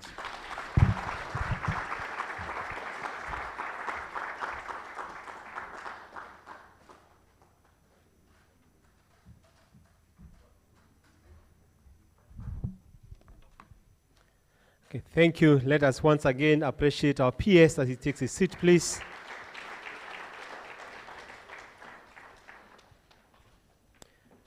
Thank you, PS, and chief guest, for those kind ones and ones of council. As an institution, we are really, really grateful for the continued support that we continue to enjoy from your office. Indeed, it has been overwhelming, and we look forward to your guidance, even as we proceed on with strengthening the cooperative movement in our country. Ladies and gentlemen, at this moment, I would like to hand it over now to the moderator of the next session, Dr. Francis Mekwa, to proceed on with the program. Please let's appreciate Dr. Mekwa as he comes forward.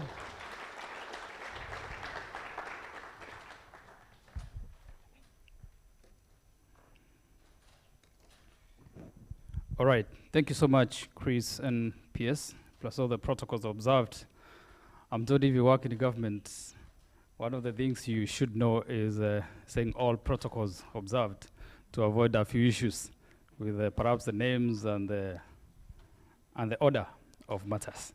So I'm guided that on this session, we're going to take about 1 hour, 45 minutes or thereabout. It will be a discussion that we're going to have on the cooperative movement in Kenya. And I will request the protocol team that was around.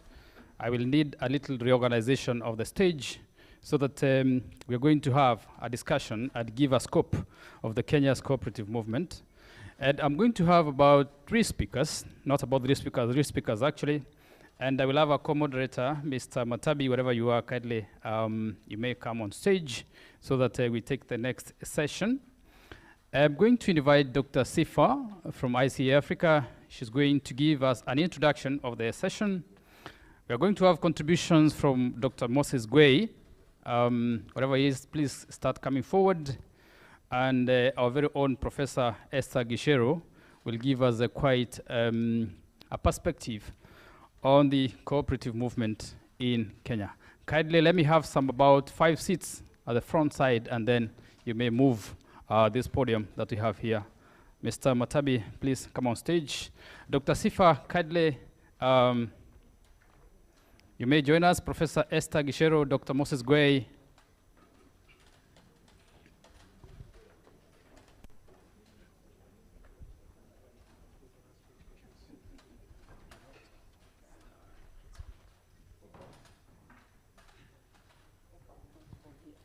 Speak from there.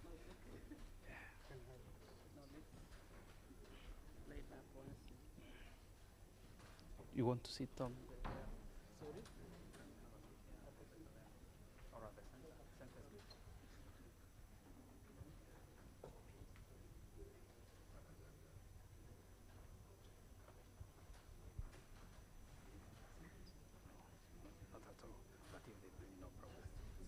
All right.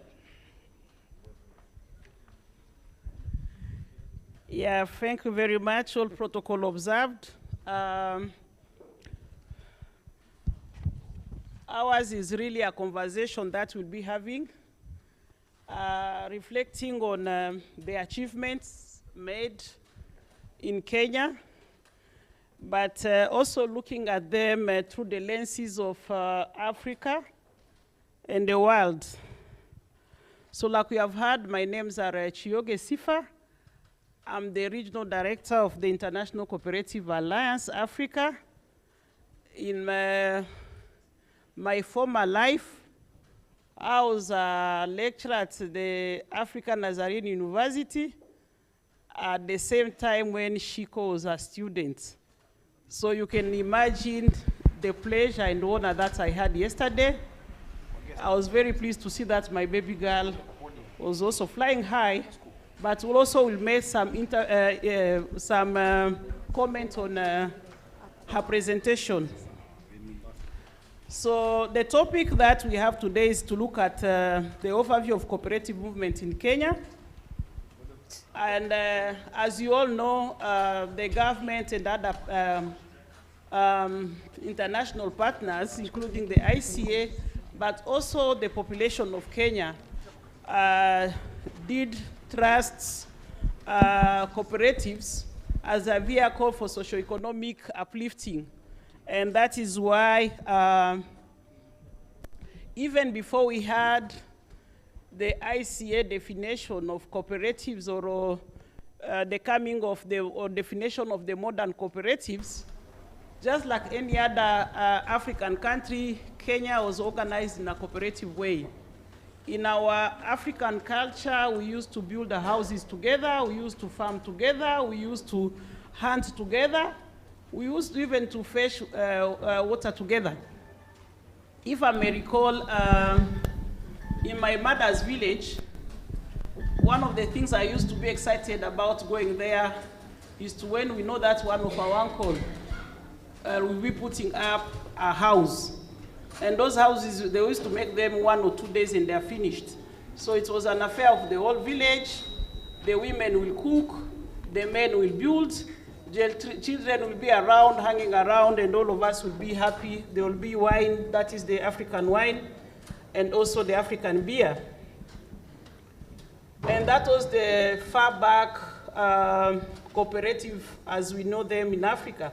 But after the modern cooperative defined by the ICA, Kenya had its very first cooperative way back in 1906.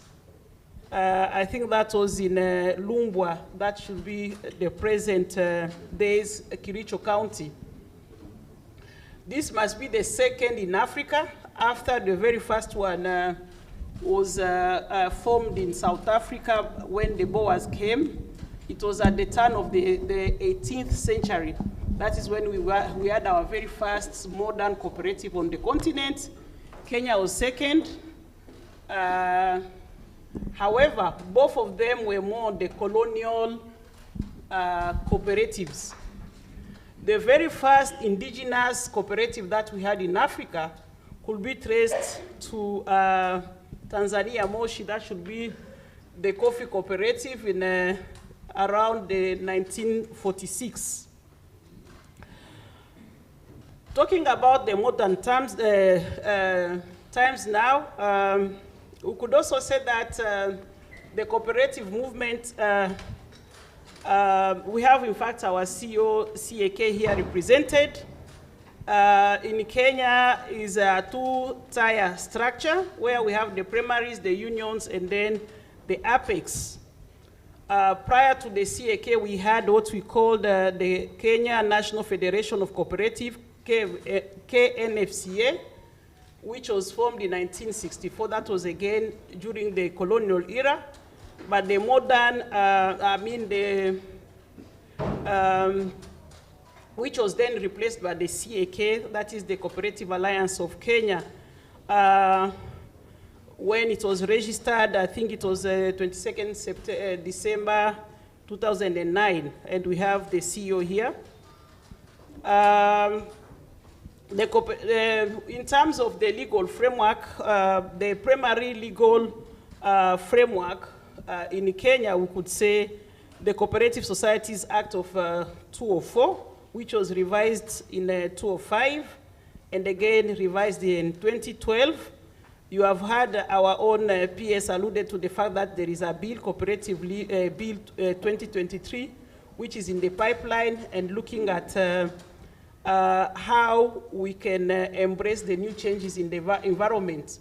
And here I would like also to maybe add that Honorable PS, we went ahead before you, and now we have the Africa Cooperative Model Law, and we'll urge your team to look at it.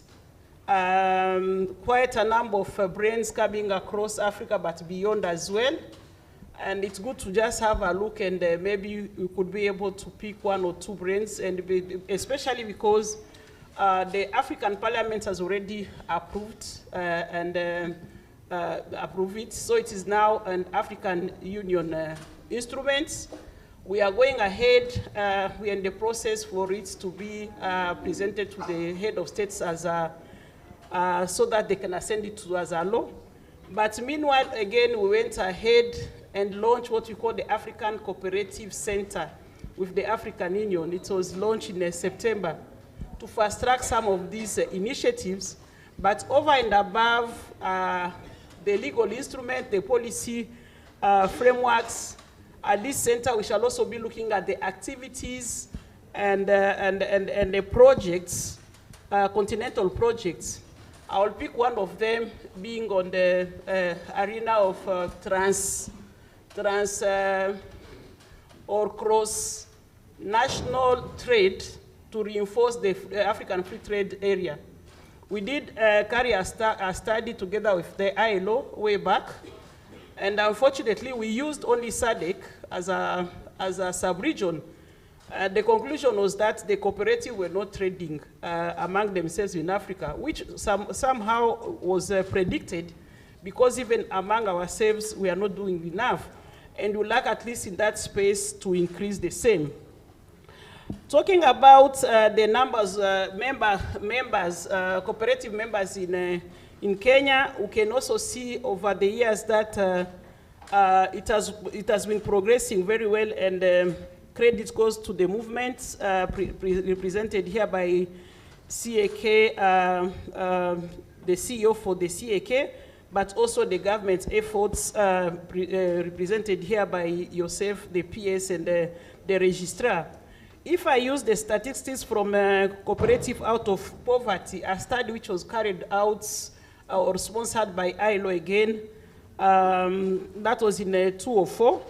We are talking about 10,642 cooperatives in Kenya. But the latest, at least the statistics we have currently from the Kenya Bureau of Statistics, 2022, the cooperatives are standing at 26,948. I would like also to maybe pause here and say that as I see Africa, together with the COPAC, COPAC is made up of UN agencies and ourselves. We have that formation to promote the cooperatives among the cooperative bodies, but also across the globe. So ICA, COPAC, Louvain-la-Neuve, that is Leuven University of Belgium, SERA and others, and also the KFC, that is the Korean cooperative movement. We initiated a study some 2 years back, trying to review, there were initially 44 countries, Kenya included, represented by Professor Wanyama from Moi University. But now we are standing at 19. We reviewed the history, the past, the progress for the last about 15 years, and also tried to project the future trends in the cooperative movement. We have dubbed that particular project COPSTAR. We are almost there. We shall be launching, presenting the initial findings at our forthcoming conference in India, but we'll be launching the book here in Africa during the celebration of the International Cooperative here. I would like also to make a few comments about when we talk about cooperatives and how big or small they could be. Yes, I know that the statistics we have so far in terms of financials, the most we get closer when we are doing the COP monitor is at least we are proud that the Cooperative Bank and CIC have been able to provide such information, but we like also to get more information, especially from our big circles through the Cusco. I know Mwalimu and Mwalimu Sako and Police Sako could be able to bring in those numbers. But what I have here, and this is statistics from CAK, that in terms of savings in Kenya, we stand at 6.3 billion USDs. And in terms of asset, is it asset or is MI? Yes, asset, we stand at 8.8 billion USDs. With employment starting at 660,000 directly employed by cooperatives, while indirectly we are talking about 3 million. I think that is quite a big force to reckon with.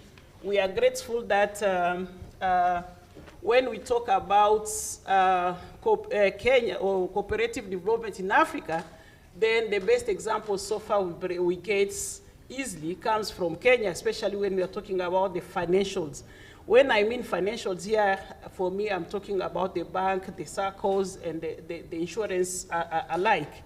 Although when it comes to agriculture, unfortunately, the best examples when I have to talk, apart from the isolated cases, like when you talk of Giduguri, myself have been there, those are isolated cases. The agricultural cooperative then in Kenya, we could see that they are still finding their feet. While working in Ethiopia, that was and that's still their greatest force, because we were able, at least at any given point in time, if we are told as a country, this is Ethiopia I'm talking about, how much sesame can you suppliers, by at least doing a bit of IT, we could be easily say that yes, as a country we are able to supply this, and even the quantities. Not very, and this is through cooperatives. Not very sure that I have those data for Kenya, but I'm not sure if those data are available for agriculture, let's say agricultural cooperatives in Kenya, but we hope that that should be the case for all the sectors, not only the financial ones. So now talking about, that brings me to some of the key, I know my colleagues here will add quite a lot and maybe go deeper into what I'm saying. But looking at the opportunities which lie ahead and some of the challenges, I do believe that we need innovativeness and diversification in the cooperative movement in Kenya. So when I talk about innovativeness, what do I mean? I do first believe that we should not go for cannibalization in the cooperative movement, where everybody is doing everything. My hope, and yes, I was invited to the stakeholder meeting during the COP Bill 2023, although I don't have the most current version. I'm happy that at least we are talking about the structures, the 4 levels, But within the sectors as well, I hope that there is some streamlining. So when we talk about coop banking, let it be cooperative banking for all of us, meaning individual members as cooperative members, cooperative organization as well.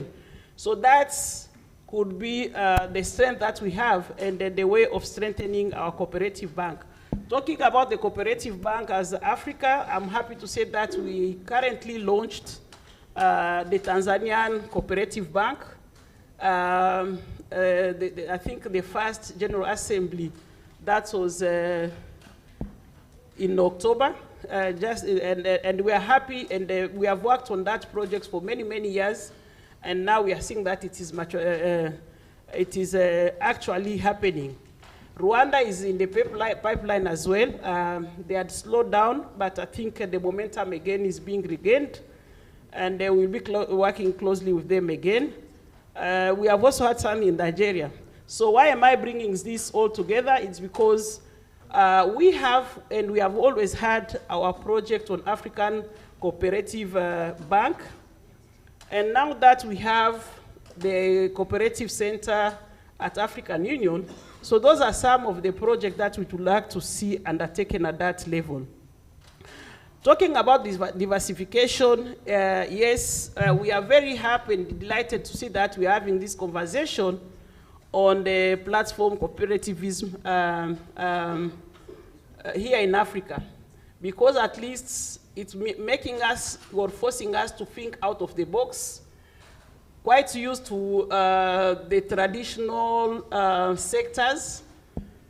I know the conversation has been on the producer cooperative or worker cooperative now, but we also do have the hybrid. In fact, it has already been happening. When I talk about hybrid, I'll give an example. When I was still working with the government in South Africa, we were promoting cooperatives, and we used to have what we call the communal field, where the different cooperative members will come and work in the agricultural cooperatives, which was then a worker cooperative, and get something out of it. What I know and what we have to work on here in Africa, and Kenya included, is on the terminologies and focus on the sectors. Because as we talk about workers' cooperatives, we talk about hybrid or producer cooperatives. Even when I was listening to the different comments, one could even say that what we are talking about here is more of the IT cooperatives. So those are some of the things which we should be able to internalize.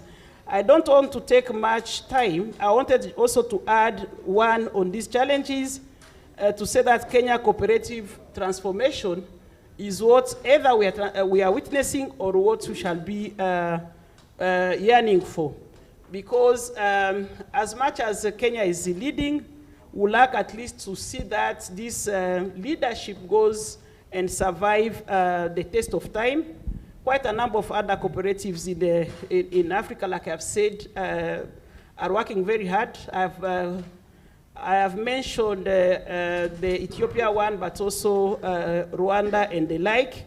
So basically, for Kenya to maintain its momentum, it needs Kenya cooperative transformation. I know there are quite different initiatives already. We've been invited to the beta discussions, to the cooperative bill, as I've said. This particular conversation we are having here, we have also had one on arbitration, and so many other things. When you bring all those things together, those are what we might be talking about transformation, but let's be intentional and make sure that we reflect on these things, all of us together, and be able to come up with a roadmap which is clear to all of us. I would like to conclude, because I've taken much time, to say that the Kenya cooperative movement, despite the challenges, remains one of the vibrant movements in Africa, if not the greatest. And we have seen quite a number of countries coming to benchmark. We are happy and honored to be hosted here as ICA Africa. Thank you. Thank you so much, Dr. Sifa. A round of applause for her.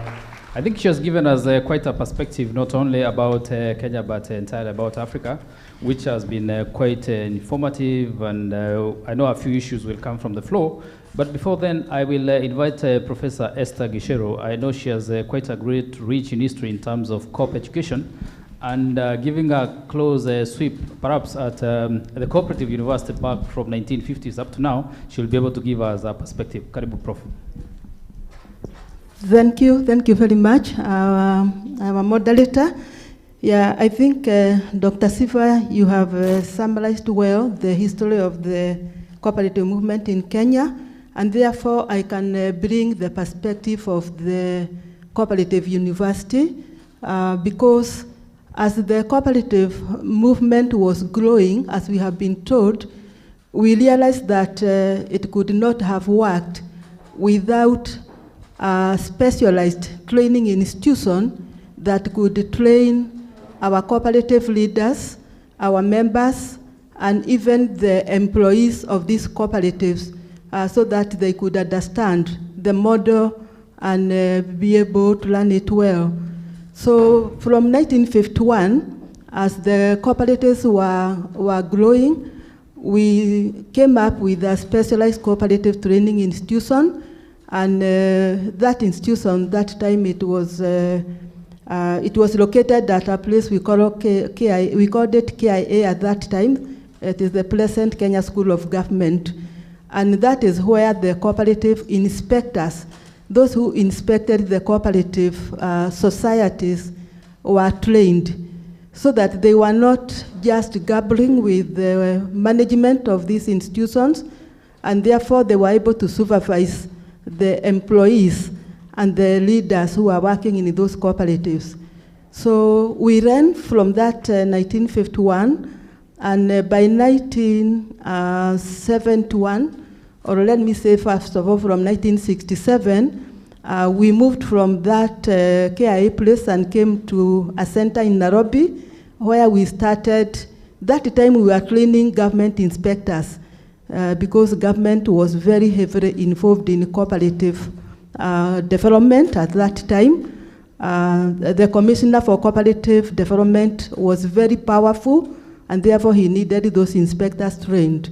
So came 1967, we then developed the center where we started training the people working within the cooperatives themselves. That is the management committees and also the employees of those cooperatives. And after that, we were able to have cooperatives with the proper manpower to propagate the ideals of cooperation. And 1971 is when now we moved to the Cooperative College, that was the Cooperative College of Kenya. Yeah, we have moved step by step. We didn't just start by university.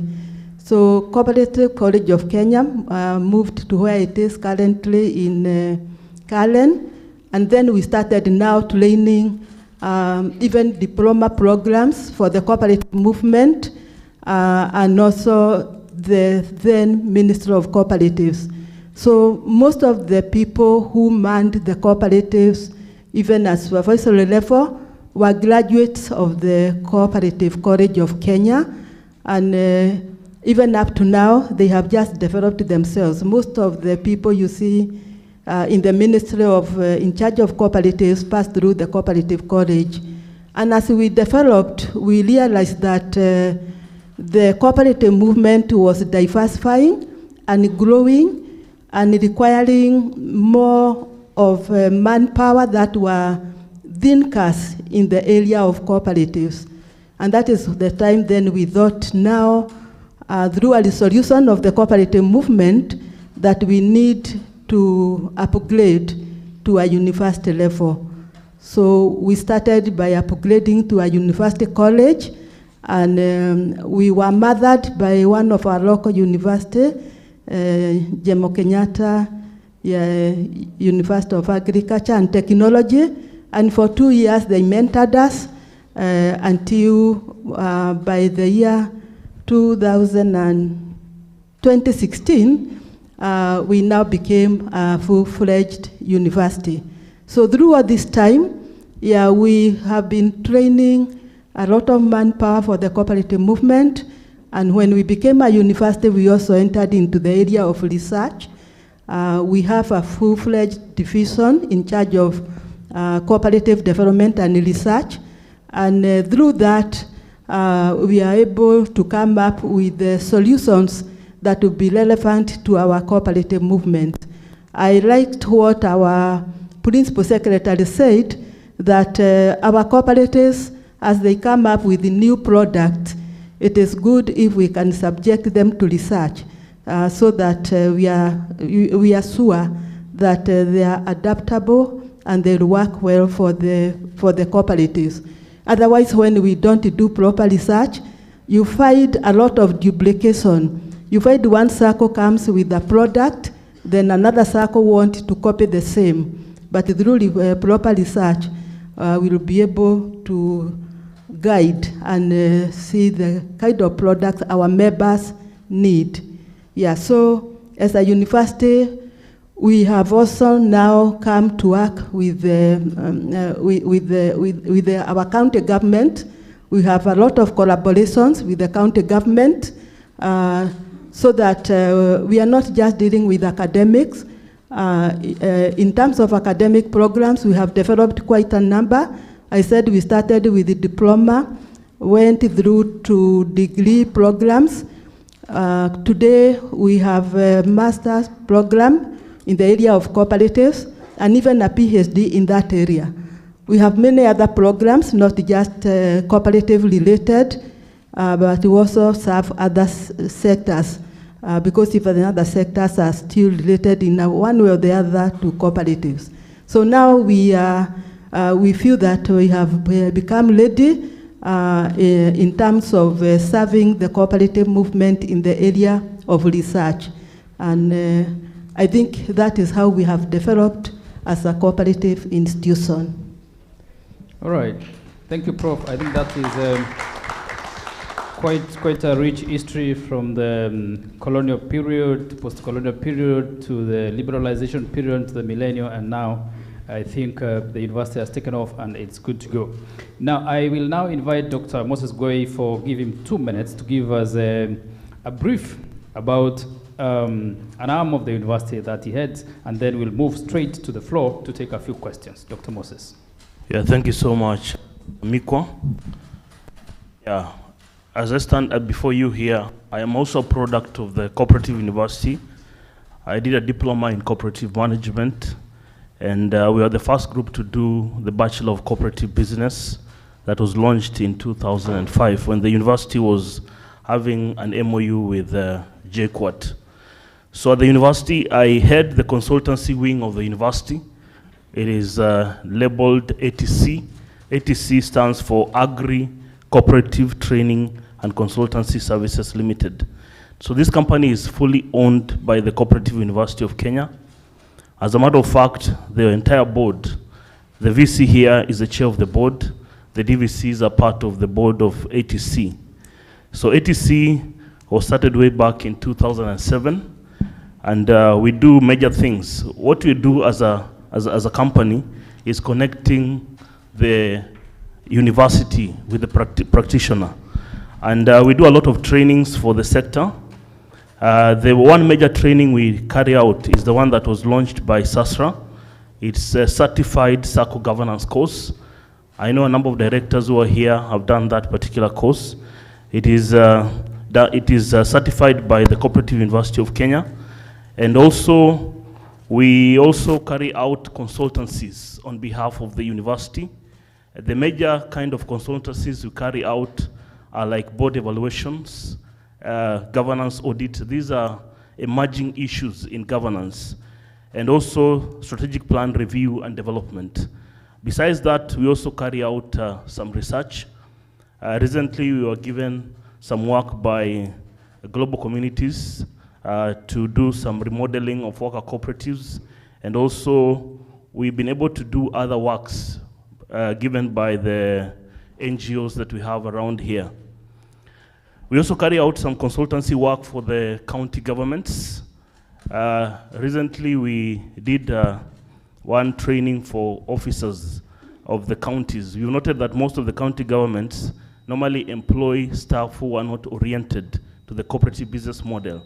So as a consultancy arm, we have come up with a program that we're able to take the county government officers through so that they're oriented to the cooperative business model.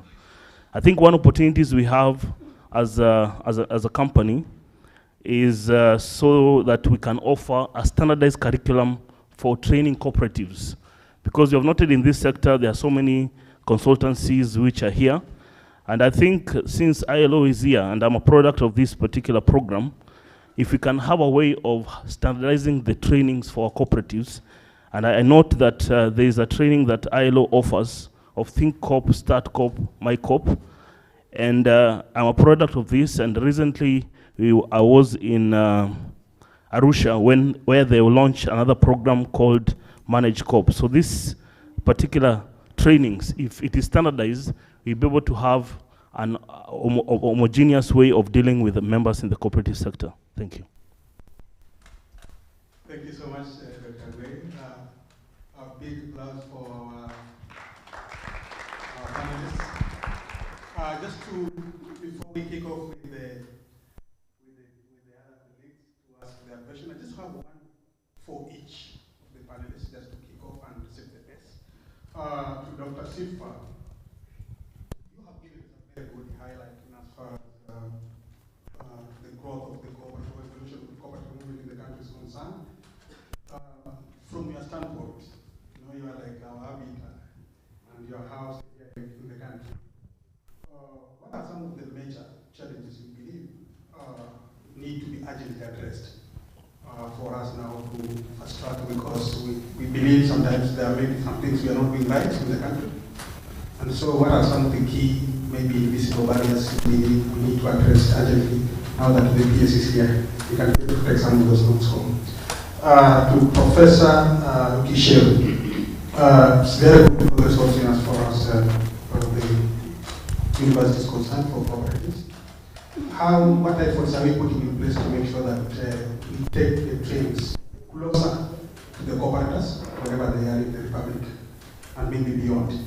Because our peers has also believe that we are the best university, or we are the only university in the continent.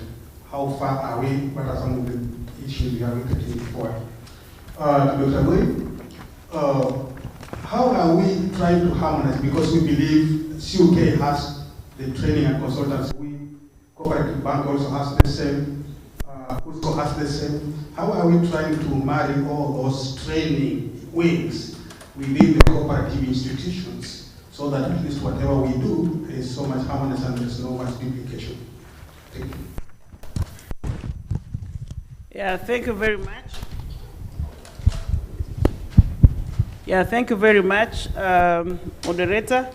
I had already started alluding to the challenges. This is not peculiar to Kenya, but some countries already in the region have tried to do what I'm just about to say. The movement looks or appear to be fragmented, where everybody is doing everything. And at that time, it's very difficult to say with exactitude what is happening in a particular cooperative sector, be it financial or agricultural or the like. And some of the ways where we as Africans and Kenya included could address that is to have clear vision. We hope that after the cooperative bill, although I think here I'm a bit now fuzzy, this is being Mombasa, which comes before the other, we also need a cooperative development sector strategy, which should come, I don't know if it should come after the bill now, and that is how we can channel or canalize all these things we have been talking about. The sector strategy, at least where I've seen it happening, did help us to focus and to know who is doing what. A good example, we had quite a number of players in the cooperative development sector, and so many complainants as well. I'll pick an example, Meru Cooperative Union being a business, might be disturbed by 100 requests. Today is IC Africa requesting through I don't know who that, they have some people to go and visit. Tomorrow is global communities or Genes or whatever else who want to go and visit. After tomorrow is Cusco or the university and the like. That is very disruptive for a business. Or everybody want to go and train them on whatever they have been training for all these years. So all those kind of things could be, when we have clear vision, we have the action plan, all of us together. We are doing that already, at least in a particular country in Africa. We had our strategy, and anybody, I saw people with money being turned away. They say either you subscribe to a strategy, look at the activities, abide to those ones, or we are not interested in the conversation. That is how focused that country was. Thank you very much. Thank you. Okay, thank you very much. I think in terms of what we are doing as a university to get closer to the people, first of all, let me say that we have an institute of open and distance education, and through this institute, we are able to offer all the programs that we offer to the university through that mode of education. And so we are able to reach out to people, and in this digital era, it has been quite convenient for us to get out and reach out to students through that mode, especially after COVID-19, when we even started offering our other learning initiative through the e-learning or through online learning. So even the people who are already employed and they are working, they're able to do our programs because we can offer them through online learning, and even if it is master's and PhD programs, they only now come to present their proposals and they do the research after they do the other modules through e-learning. So we have been able to do that. Secondly, like I mentioned, we are working very closely with the county government, and through our division of cooperative development, research and innovation, they have come up with quite a number of MOUs. The DVC in charge is here. I may not remember the number, but I know there are more than 10 MOUs working with the county government. And there we go and find out the solutions that they require. And through that MOU, the university is able to address together with them and come up with any initiatives that suit their environment. So that way we feel close to the people. We are not just at the headquarters offering programs. Yeah, I think to me I can say that each of these training partners have their own strength. So I think as a university, ATC doesn't only deal with circles, we deal with other types of cooperatives. So what I think we can do so that we can harmonize the training is that, like, the university has MOU with Sasra and also with Cusco. So basically, since now they discovered that we have a strength, we are now collaborating in the spirit of cooperation among cooperatives. So at the end of the day now, once the participants are brought for us, we train them. After training them, the university now certify them. So one thing I want to state is that it's important for us to leverage on our strength instead of each person trying to do what others can be able to do. Thank you. All right, perhaps before I open the floor, I got two matters for Dr. Sifa to respond to. In your remarks, you noted that you have recently gotten into a cooperative center at the AU. Perhaps is this a window of opportunity for cooperatives in Africa to get out of its way, do more than it is doing, or what exactly is happening? Then number two, in terms of research, right?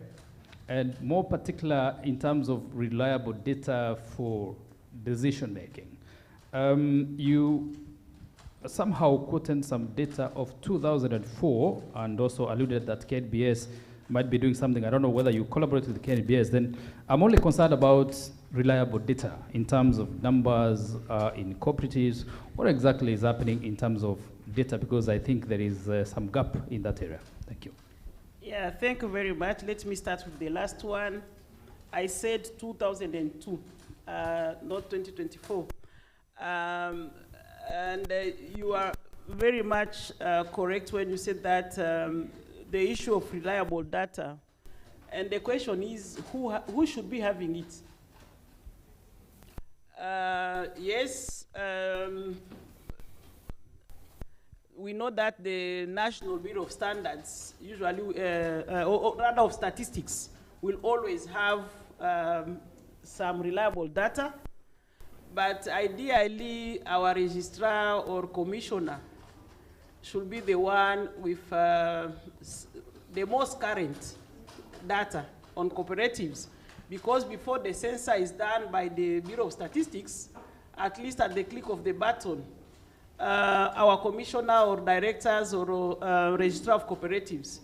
That is why since 2014, ICA Africa has been having annual registrar conferences, because we came to understand they were very critical in this business, if not really the iris of the cooperative movement. Their job, which is very simple but very complicated at the same time, of registering, inspecting, and deregistering cooperatives, as simple as that, is very peculiar and very complex at the same time. We also engaged in a study sponsored by the European Union on the uptake of digitization in Africa or COP digitization. And the results were as expected anyway. It's very low. And we need to digitize our activities right from the grassroots level and link them up to the registrar so that we can get that information. It's still not happening. At least we had another funding this second phase of the European Union, and trying maybe to see, with the help of the African Cooperative Union, we shall be able to pilot some countries, because as we talk general, sometimes when we leave it there, people don't go and do it.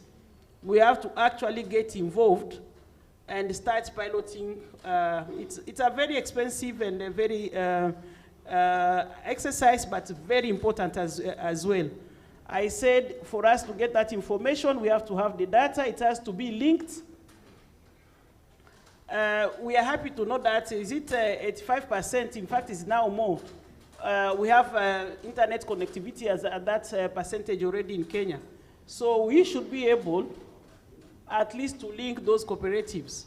So something needs to be done, all of us together, from the ICA, the African Union, the governments, the movement in those respective countries to be able to do that. So reliability of the data is still questionable. In fact, when it comes to data in Africa, I have to bury to put my head down, because no country can claim to have reached that level of clarity and reliability of data in terms of cooperative matters. But at least we get it from here and there. On the issue of, yes, this is a great opportunity and excitement at the same time. The movement and the government, by the way, are the members of this particular center. You can see we are trying at least to bring and have one vision, implementing the Agenda 2063 through cooperatives, using the Africa Cooperative Center at the African Union. We are very much hopeful. I like the energy that we have observed at the African Union and the leadership currently, and hoping that as also the other leadership is coming into place, we shall continue on the same trajectory. Thank you. Thank you so much, Doctor. Again, for this. We'll take around how many minutes? Around 20 minutes. So if you have a question in each row, I'll be able to be very democratic. Thank you. Mine is not a question, but there was an ask to the ILO. And yes, indeed. We do have the 3 core training tools that are quite harmonized. They are, we use them globally, and we have been in discussions with the State Department and the peers around how we could support the rolling out of Think Corp, My Corp, and Manage Corp, because then this is same training for, well, same in terms of it being standardized, but then it's also differentiated. So if these are people thinking about getting on the cooperative path, then it is Think Corp and progressively up until those corps that are doing well, but still need a bit of capacity building. So this is in the pipeline through a partnership with the State Department, and we should be doing that beginning next year. But very important is also building the capacity within the counties. And I think this is something that we discussed at great length last year. We still need a critical number of the directors, all those engaged in co-op at the county level to be trained in, to be true cooperators, if I can say that. Thank you. Let me just take 2, then you respond on this one. And then put it there.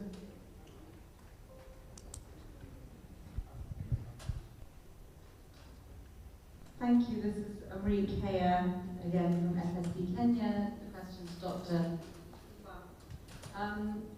I was interested in your comments about diversification, or liberalization, let's say, versus specialization. So we've had quite a movement, certainly with our SACOs here, to liberalize membership and so forth. But I appreciate your point about the need also to sort of focus and specialize and streamline the activities. And so I'm wondering whether, if we explore that in the context of agriculture, are you really sort of suggesting that co-ops need to remain, very value chain specific, so like coffee cooperatives and so forth, pyrethrum, so that they can be more efficient and effective in streamlining those value chains, which I appreciate that point actually. I know some of our SACOs, for example, have sort of moved away from that model. And I think maybe the jury is a little bit out as to how beneficial that's going to be in the future. But I'm also thinking about women, for example, who operate often across multiple value chains. So is there also a case for having specialized co-ops based on maybe geographies or population groups, like maybe women farmers in a particular area, for example, perhaps even an extension of a chama, where they can perhaps be using that co-op to market and produce a range of different commodities and link with maybe consumer cooperatives in local urban areas or something like that. So it's really just asking you a question about maybe what you actually mean by that specialism and where it can take us in the future, especially when we consider gender. Thank you. Any other comment, question on this one? Okay, colleagues. Thank you. And this is for Dr. Silva too. I want to ask, I don't know, perhaps maybe you have to educate me more, but I want to put it to ICA Africa region that, especially even now that is even Nigeria that is even the president, I have not seen the impact of ICA Africa in Nigeria regarding perhaps even educational wise, training or capacity, or even a program from a development partner or whatever you like the way you see in most of these East African countries. Most times I follow, I see, program from development partners, for cooperatives around this, Eastern globe. But for the West Africa, especially Nigeria, where I come from, I would say today I've not really seen any major program, none that I'm aware of. And I want to know why. Perhaps there's something behind it, I don't know. Thank you very much. Thank you. Mine is also equal to Silva. Maybe, what is the experience of secondary cooperatives, especially in Africa? Because in Kenya, I know we are struggling. We had it very strong some years back. But currently, it is a struggle. What is the experience within Africa? Take it away, please. Yes. We take another round. Yeah, thank you very much. Maybe I will start with the last, then I will couple it with the first, because we are talking about agricultural cooperative. Oh, sorry, there could be a link. The secondary cooperatives, at first, if I give an example of a particular country where I worked on this one, what we had noticed, there was cannibalization. The secondary cooperative, instead of focusing on marketing, being the commercial arm of the primaries, and primaries being the aggregation centers and the like, what they actually did was to duplicate what the primaries were doing and almost killing the primaries. So there was no clear roles. Then we had to sit and duplicate the different levels, what each level has to do to add value, not having long structures. At the end of the day, it is the cooperator, especially the farmer in agricultural cooperative, who has to bear the brands or the weight.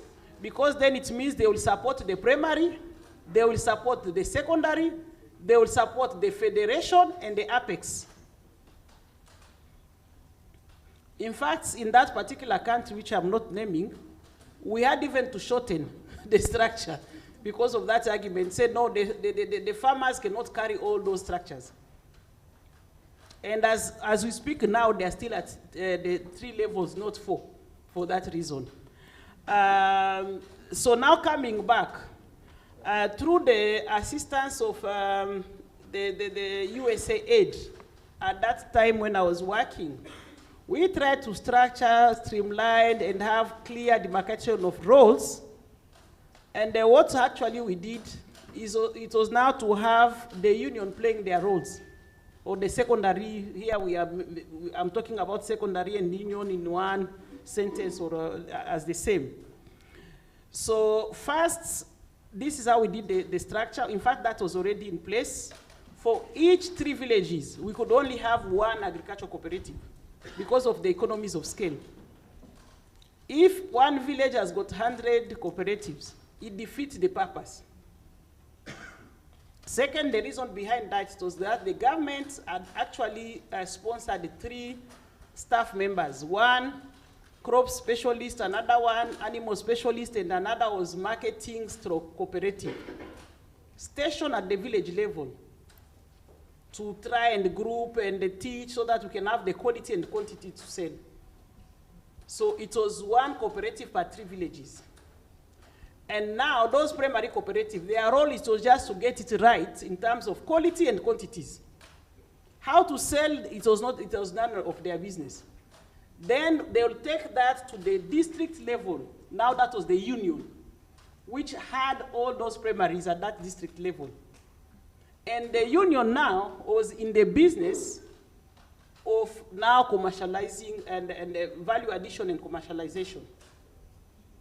Again, when we talk about the new the inputs, it was the union which was the government will bring the inputs up to the union day level, and the union now will distribute to the primaries to their members. So we had clear roles, and it helped in streamlining. I'm happy when I was in that country in March, I could not believe what I was seeing. They have gone very far. I was marveled. And they told me, you know that strategy of yours, we had completed the 10 years, we now came up with our new one, and now that's the one we are following because we had already checked all the boxes. And indeed, you could see it.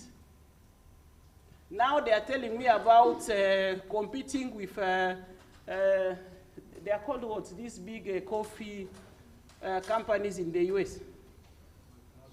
Sorry? Yeah, that is the level now they are talking. And I was like, hey, these Africans can dream. But knowing them, they will do it. So at least when you have the clear roles and complement each other, you don't eat in each other's markets, then you can grow together. That is in secondary. But we can share that in more details with you, and we can talk on that one.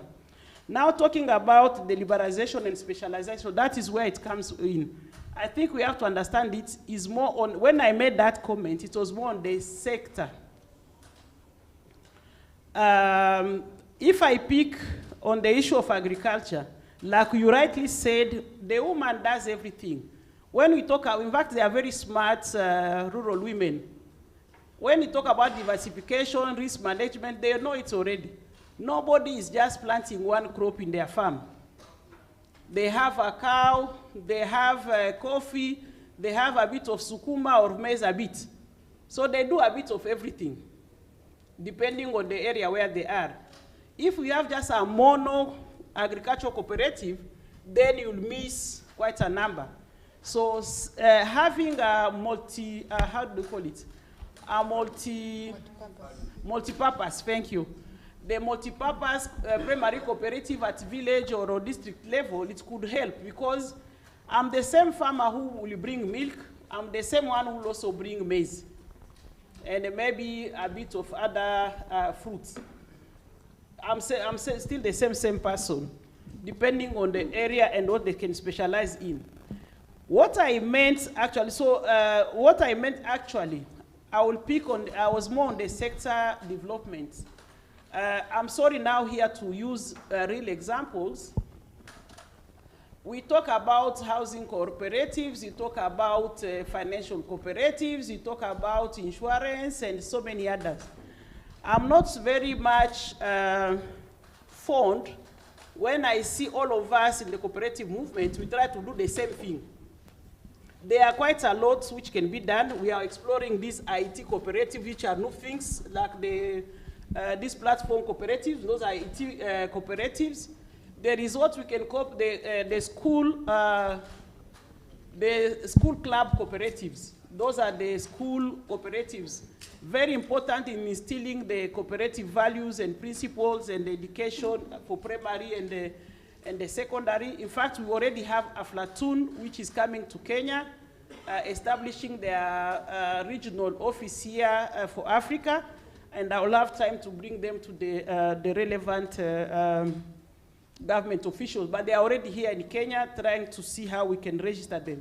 So that will help in terms of cooperative education at primary level and secondary level. In terms of now the IC Africa being felt in Nigeria, because the president comes from Nigeria, in fact, if the contrary was happening, yeah, that's what you said.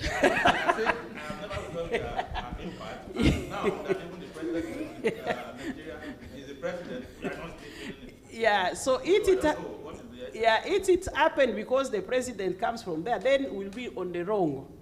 But since Nigeria is in Africa, then definitely Nigeria should feel the impacts. It boils down to how do we work. We don't even favor Kenya, by the way. You can ask them.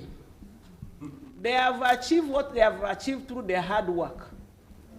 We pass to them the same information we pass to everybody else when they have that information.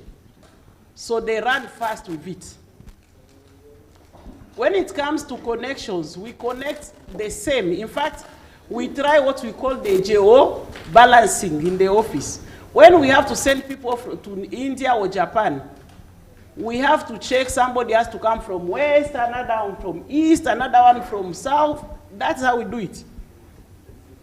So it depends now when you come from China, like those ones who have just come from Japan, on what they will do if their information is up to them. If they implement, they get something out of it. If they don't implement, that becomes bad. So it boils down to the model. We don't micromanage in the country. So it will be very hard to see us coming and implementing a project directly. With some government, yes, but it has to be done through our members. Like in this case, it depending on the sector. We had be talking about the Cooperative Bank of Africa. Definitely in this case, the Cooperative Bank of Kenya, being our member, should be the leader and helping us because they're in the industry. When it comes to the insurance, the same with CIC. But if it is a general thing, we'll do it with CAK. Like education, we have done it quite well with the cooperative university. So that is how the model, business model, is not to have the boot on the ground, but rather to work through our members. Thank you. Thank you. All right, I think we are going to get one comment, then we close it up because of time. I know there were a lot of mentions, Mr. Marango, on COP banking. Mr. Marango, there was a lot of mention on COP banking model in Kenya. Perhaps you can take a minute and give a comment about that. Then we are going to close it up in the interest of time, so that because I'm guided, we'll have a few other matters to do. Thank you. You ambushed me, moderator, but I'll speak about the cooperative banking model. It has been tested and worked very well in Kenya. Cooperative Bank was given a banking license in 1968. When the farmers organized in their cooperatives had a dream to start a bank, they required a minimum capital of 500,000 Kenyan shillings, which is about $4,000 US, to acquire the banking license. And they walked around the country for almost 2.5 years, and they could only raise half of that, almost $2,000. So in 1968, they were given a government grant, and that's why they were able to acquire the banking license. And the bank started initially as an agriculture-based bank, just banking the cooperatives in the 70s and 80s. But in the 90s, the bank opened itself to do commercial banking. That means that it opened its doors to bank other category of customers. And the bank today has a universal banking model whereby we are big in retail and business banking with about 200 branches, with about 16,000 active agents that serve customers. We are linked to the circles and the cooperative movement, integrating our systems with the forces. We become a big bank in terms of corporate and institutional banking. We are the second bank of government, both at national and county government. And that strategic partnership also with government support the bank very well. That is why the Commissioner for Cooperatives sits in the board of Cooperative Bank. The PS Treasury is also represented in the board of Cooperative Bank, but government has no shareholding in Cooperative Bank. In 2007, because of the need to expand and raise additional capital, the cooperative movement met and decided that they reduce their strategic ownership of the bank from 100% to 65%, and that 5% of the bank now is listed in the Nairobi Securities Exchange. So, but if you go to the Nairobi Securities Exchange, much of those shares are still owned by individuals, including the chairman of Cooperative University Council. So those are the shareholders with shares that are trading at the Nairobi Securities Exchange.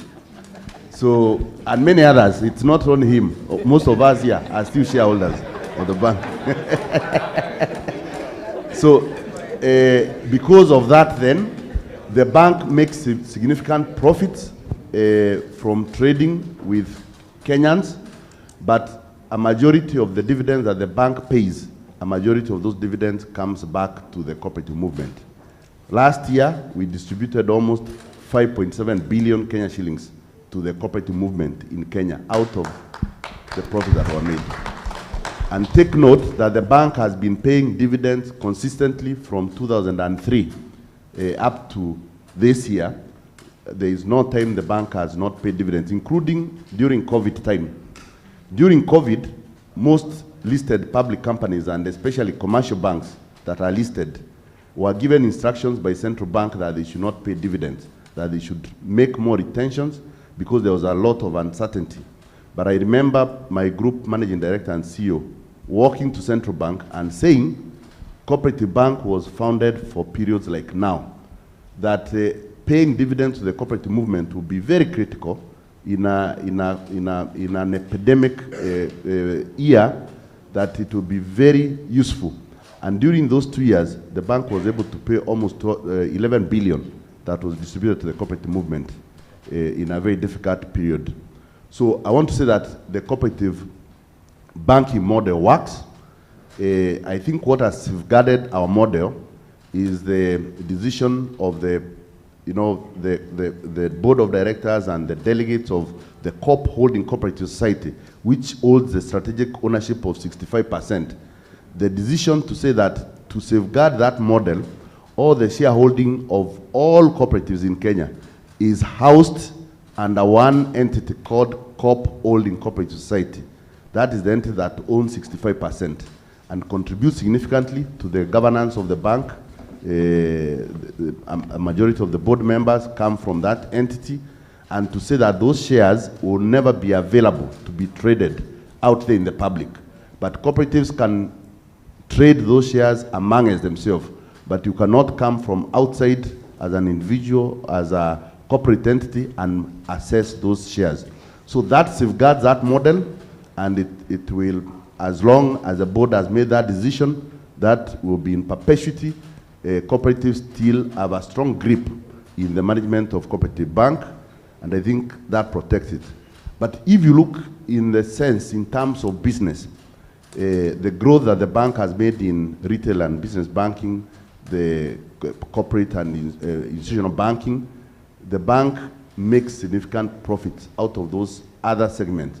The cooperative bank business accounts now for less than 15% of the bank business.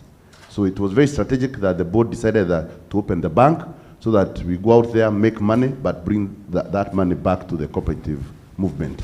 So a proper governance model that works for us has ensured that the bank survives periods of uncertainty.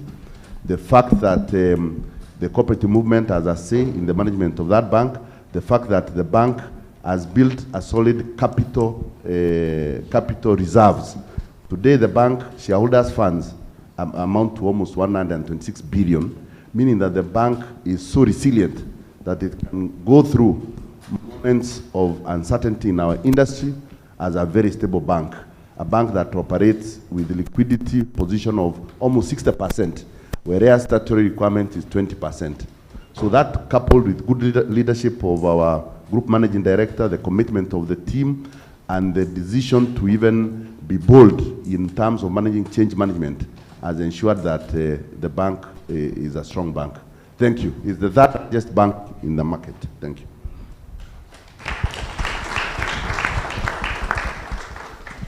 Yeah, thank you very much, the team.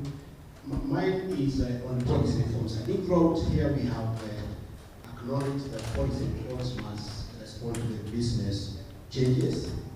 And as a person who has worked in the financial sector, every year there are policy reforms that happen in the financial sector to respond to the business and environment changes.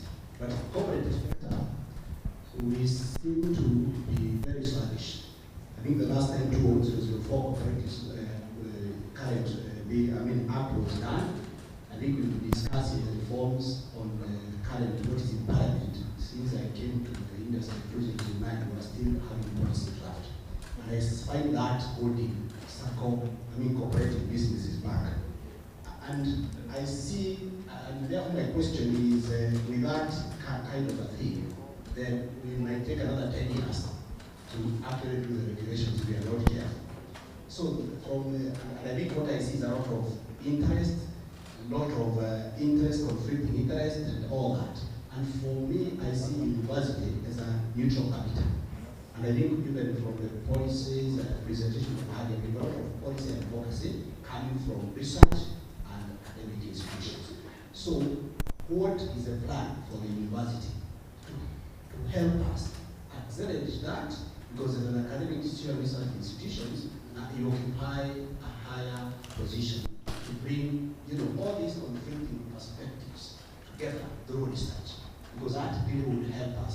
Otherwise, we will be discussing policy reforms, but we may not get to see the benefits yet.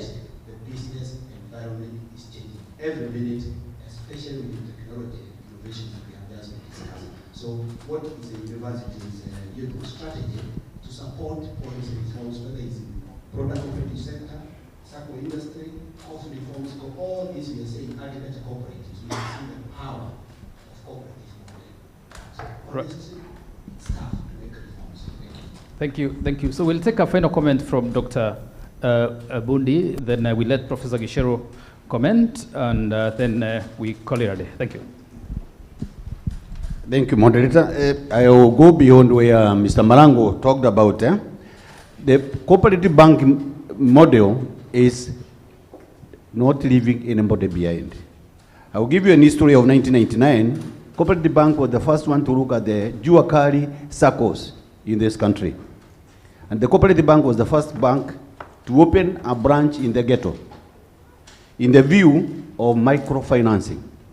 They opened the first branch in Kariobangi, I remember 1999, because the cooperative banking sector was doing very well. Mr. Marube will remember the merchant banking was doing very well, but the banking of the small scale, Juakari, was not there. So they brought the bank, Mr. Marango will bear witness from the historical point of view, the bank went beyond of not leaving anybody behind. And that's why they took the Juakari circles to have a microfinance. So they're the first ones to open the microfinance. Even Nigeria, you can, my friend has gone a year ago, you can also start the microfinancing on the rural areas. And I will bear me witness that when Cooperative Bank opened a microfinance bank unit in Kariobangi in the ghetto, and Kayogware in the ghetto, the ones who are bankers in this place will know those branches and agencies have never asked for overnight lending from Central Bank. They used to collect money and remit to the headquarters for them to take it back to Central Bank. So there is money in the Juakari. So that's the area with me. I think the small cooperative, the platform cooperatives, you can buy from. Now to my dear ICA Director General. If you remember about the community lab 3, appears, I think I had reported decided to him, we had a cross-cutting problems of platform cooperatives about registration and also registering the cooperatives. There are all issues from Tanzania, Ghana, Malawi, all those ones are similar. So I wanted to know whether ICA, when you get reports from us, because you are the international in Africa, do you like to the cooperatives ministers of Africa, tell them this is where the problem is? Can you start dealing with it from that point of view? Thank you very much.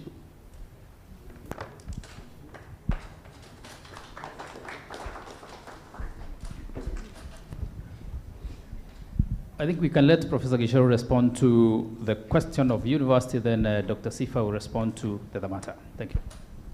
Okay, thank you very much. I know time is running.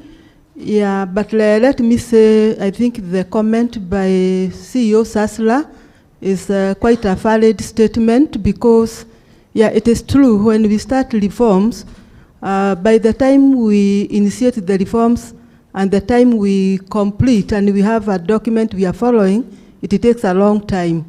And that is because there are so many stakeholders who come in, so many parties involved, and some are looking at their own interests, and therefore, even as much as the ministry in charge of cooperatives want to move the reforms, there are a lot of handicaps. And I think the suggestion that he has made, and should actually be the case, is the role of the university in this, because for the university, it is a neutral body, because we can talk from a research point of view, If it is policies, we do research in policies and we inform the proposals that are coming up. And so I think it's a challenge that the VC is here, that the university should take, so that we can play a more clear role, and we are felt by the cooperative movement in terms of informing cooperative legislations and even policies. I know we are normally made part of the committee, but as a university, the challenge we are given is that we need to play a bigger role, because a university, nobody will challenge the university if you come up with something well researched, even the politicians. So we need to now come out and stand out so that Professor Nyamongo's division should now mobilize the faculty members so that we can be felt by the cooperative movement in informing our cooperative policies, so that we don't take so much time moving to and fro because everybody wants to take their position. Thank you. Yeah, thank you, moderator. Mine is to say that since 1984, Africa has what you call the African Cooperative Ministerial Conference instituted, which meets every 3 years with a midterm review in between.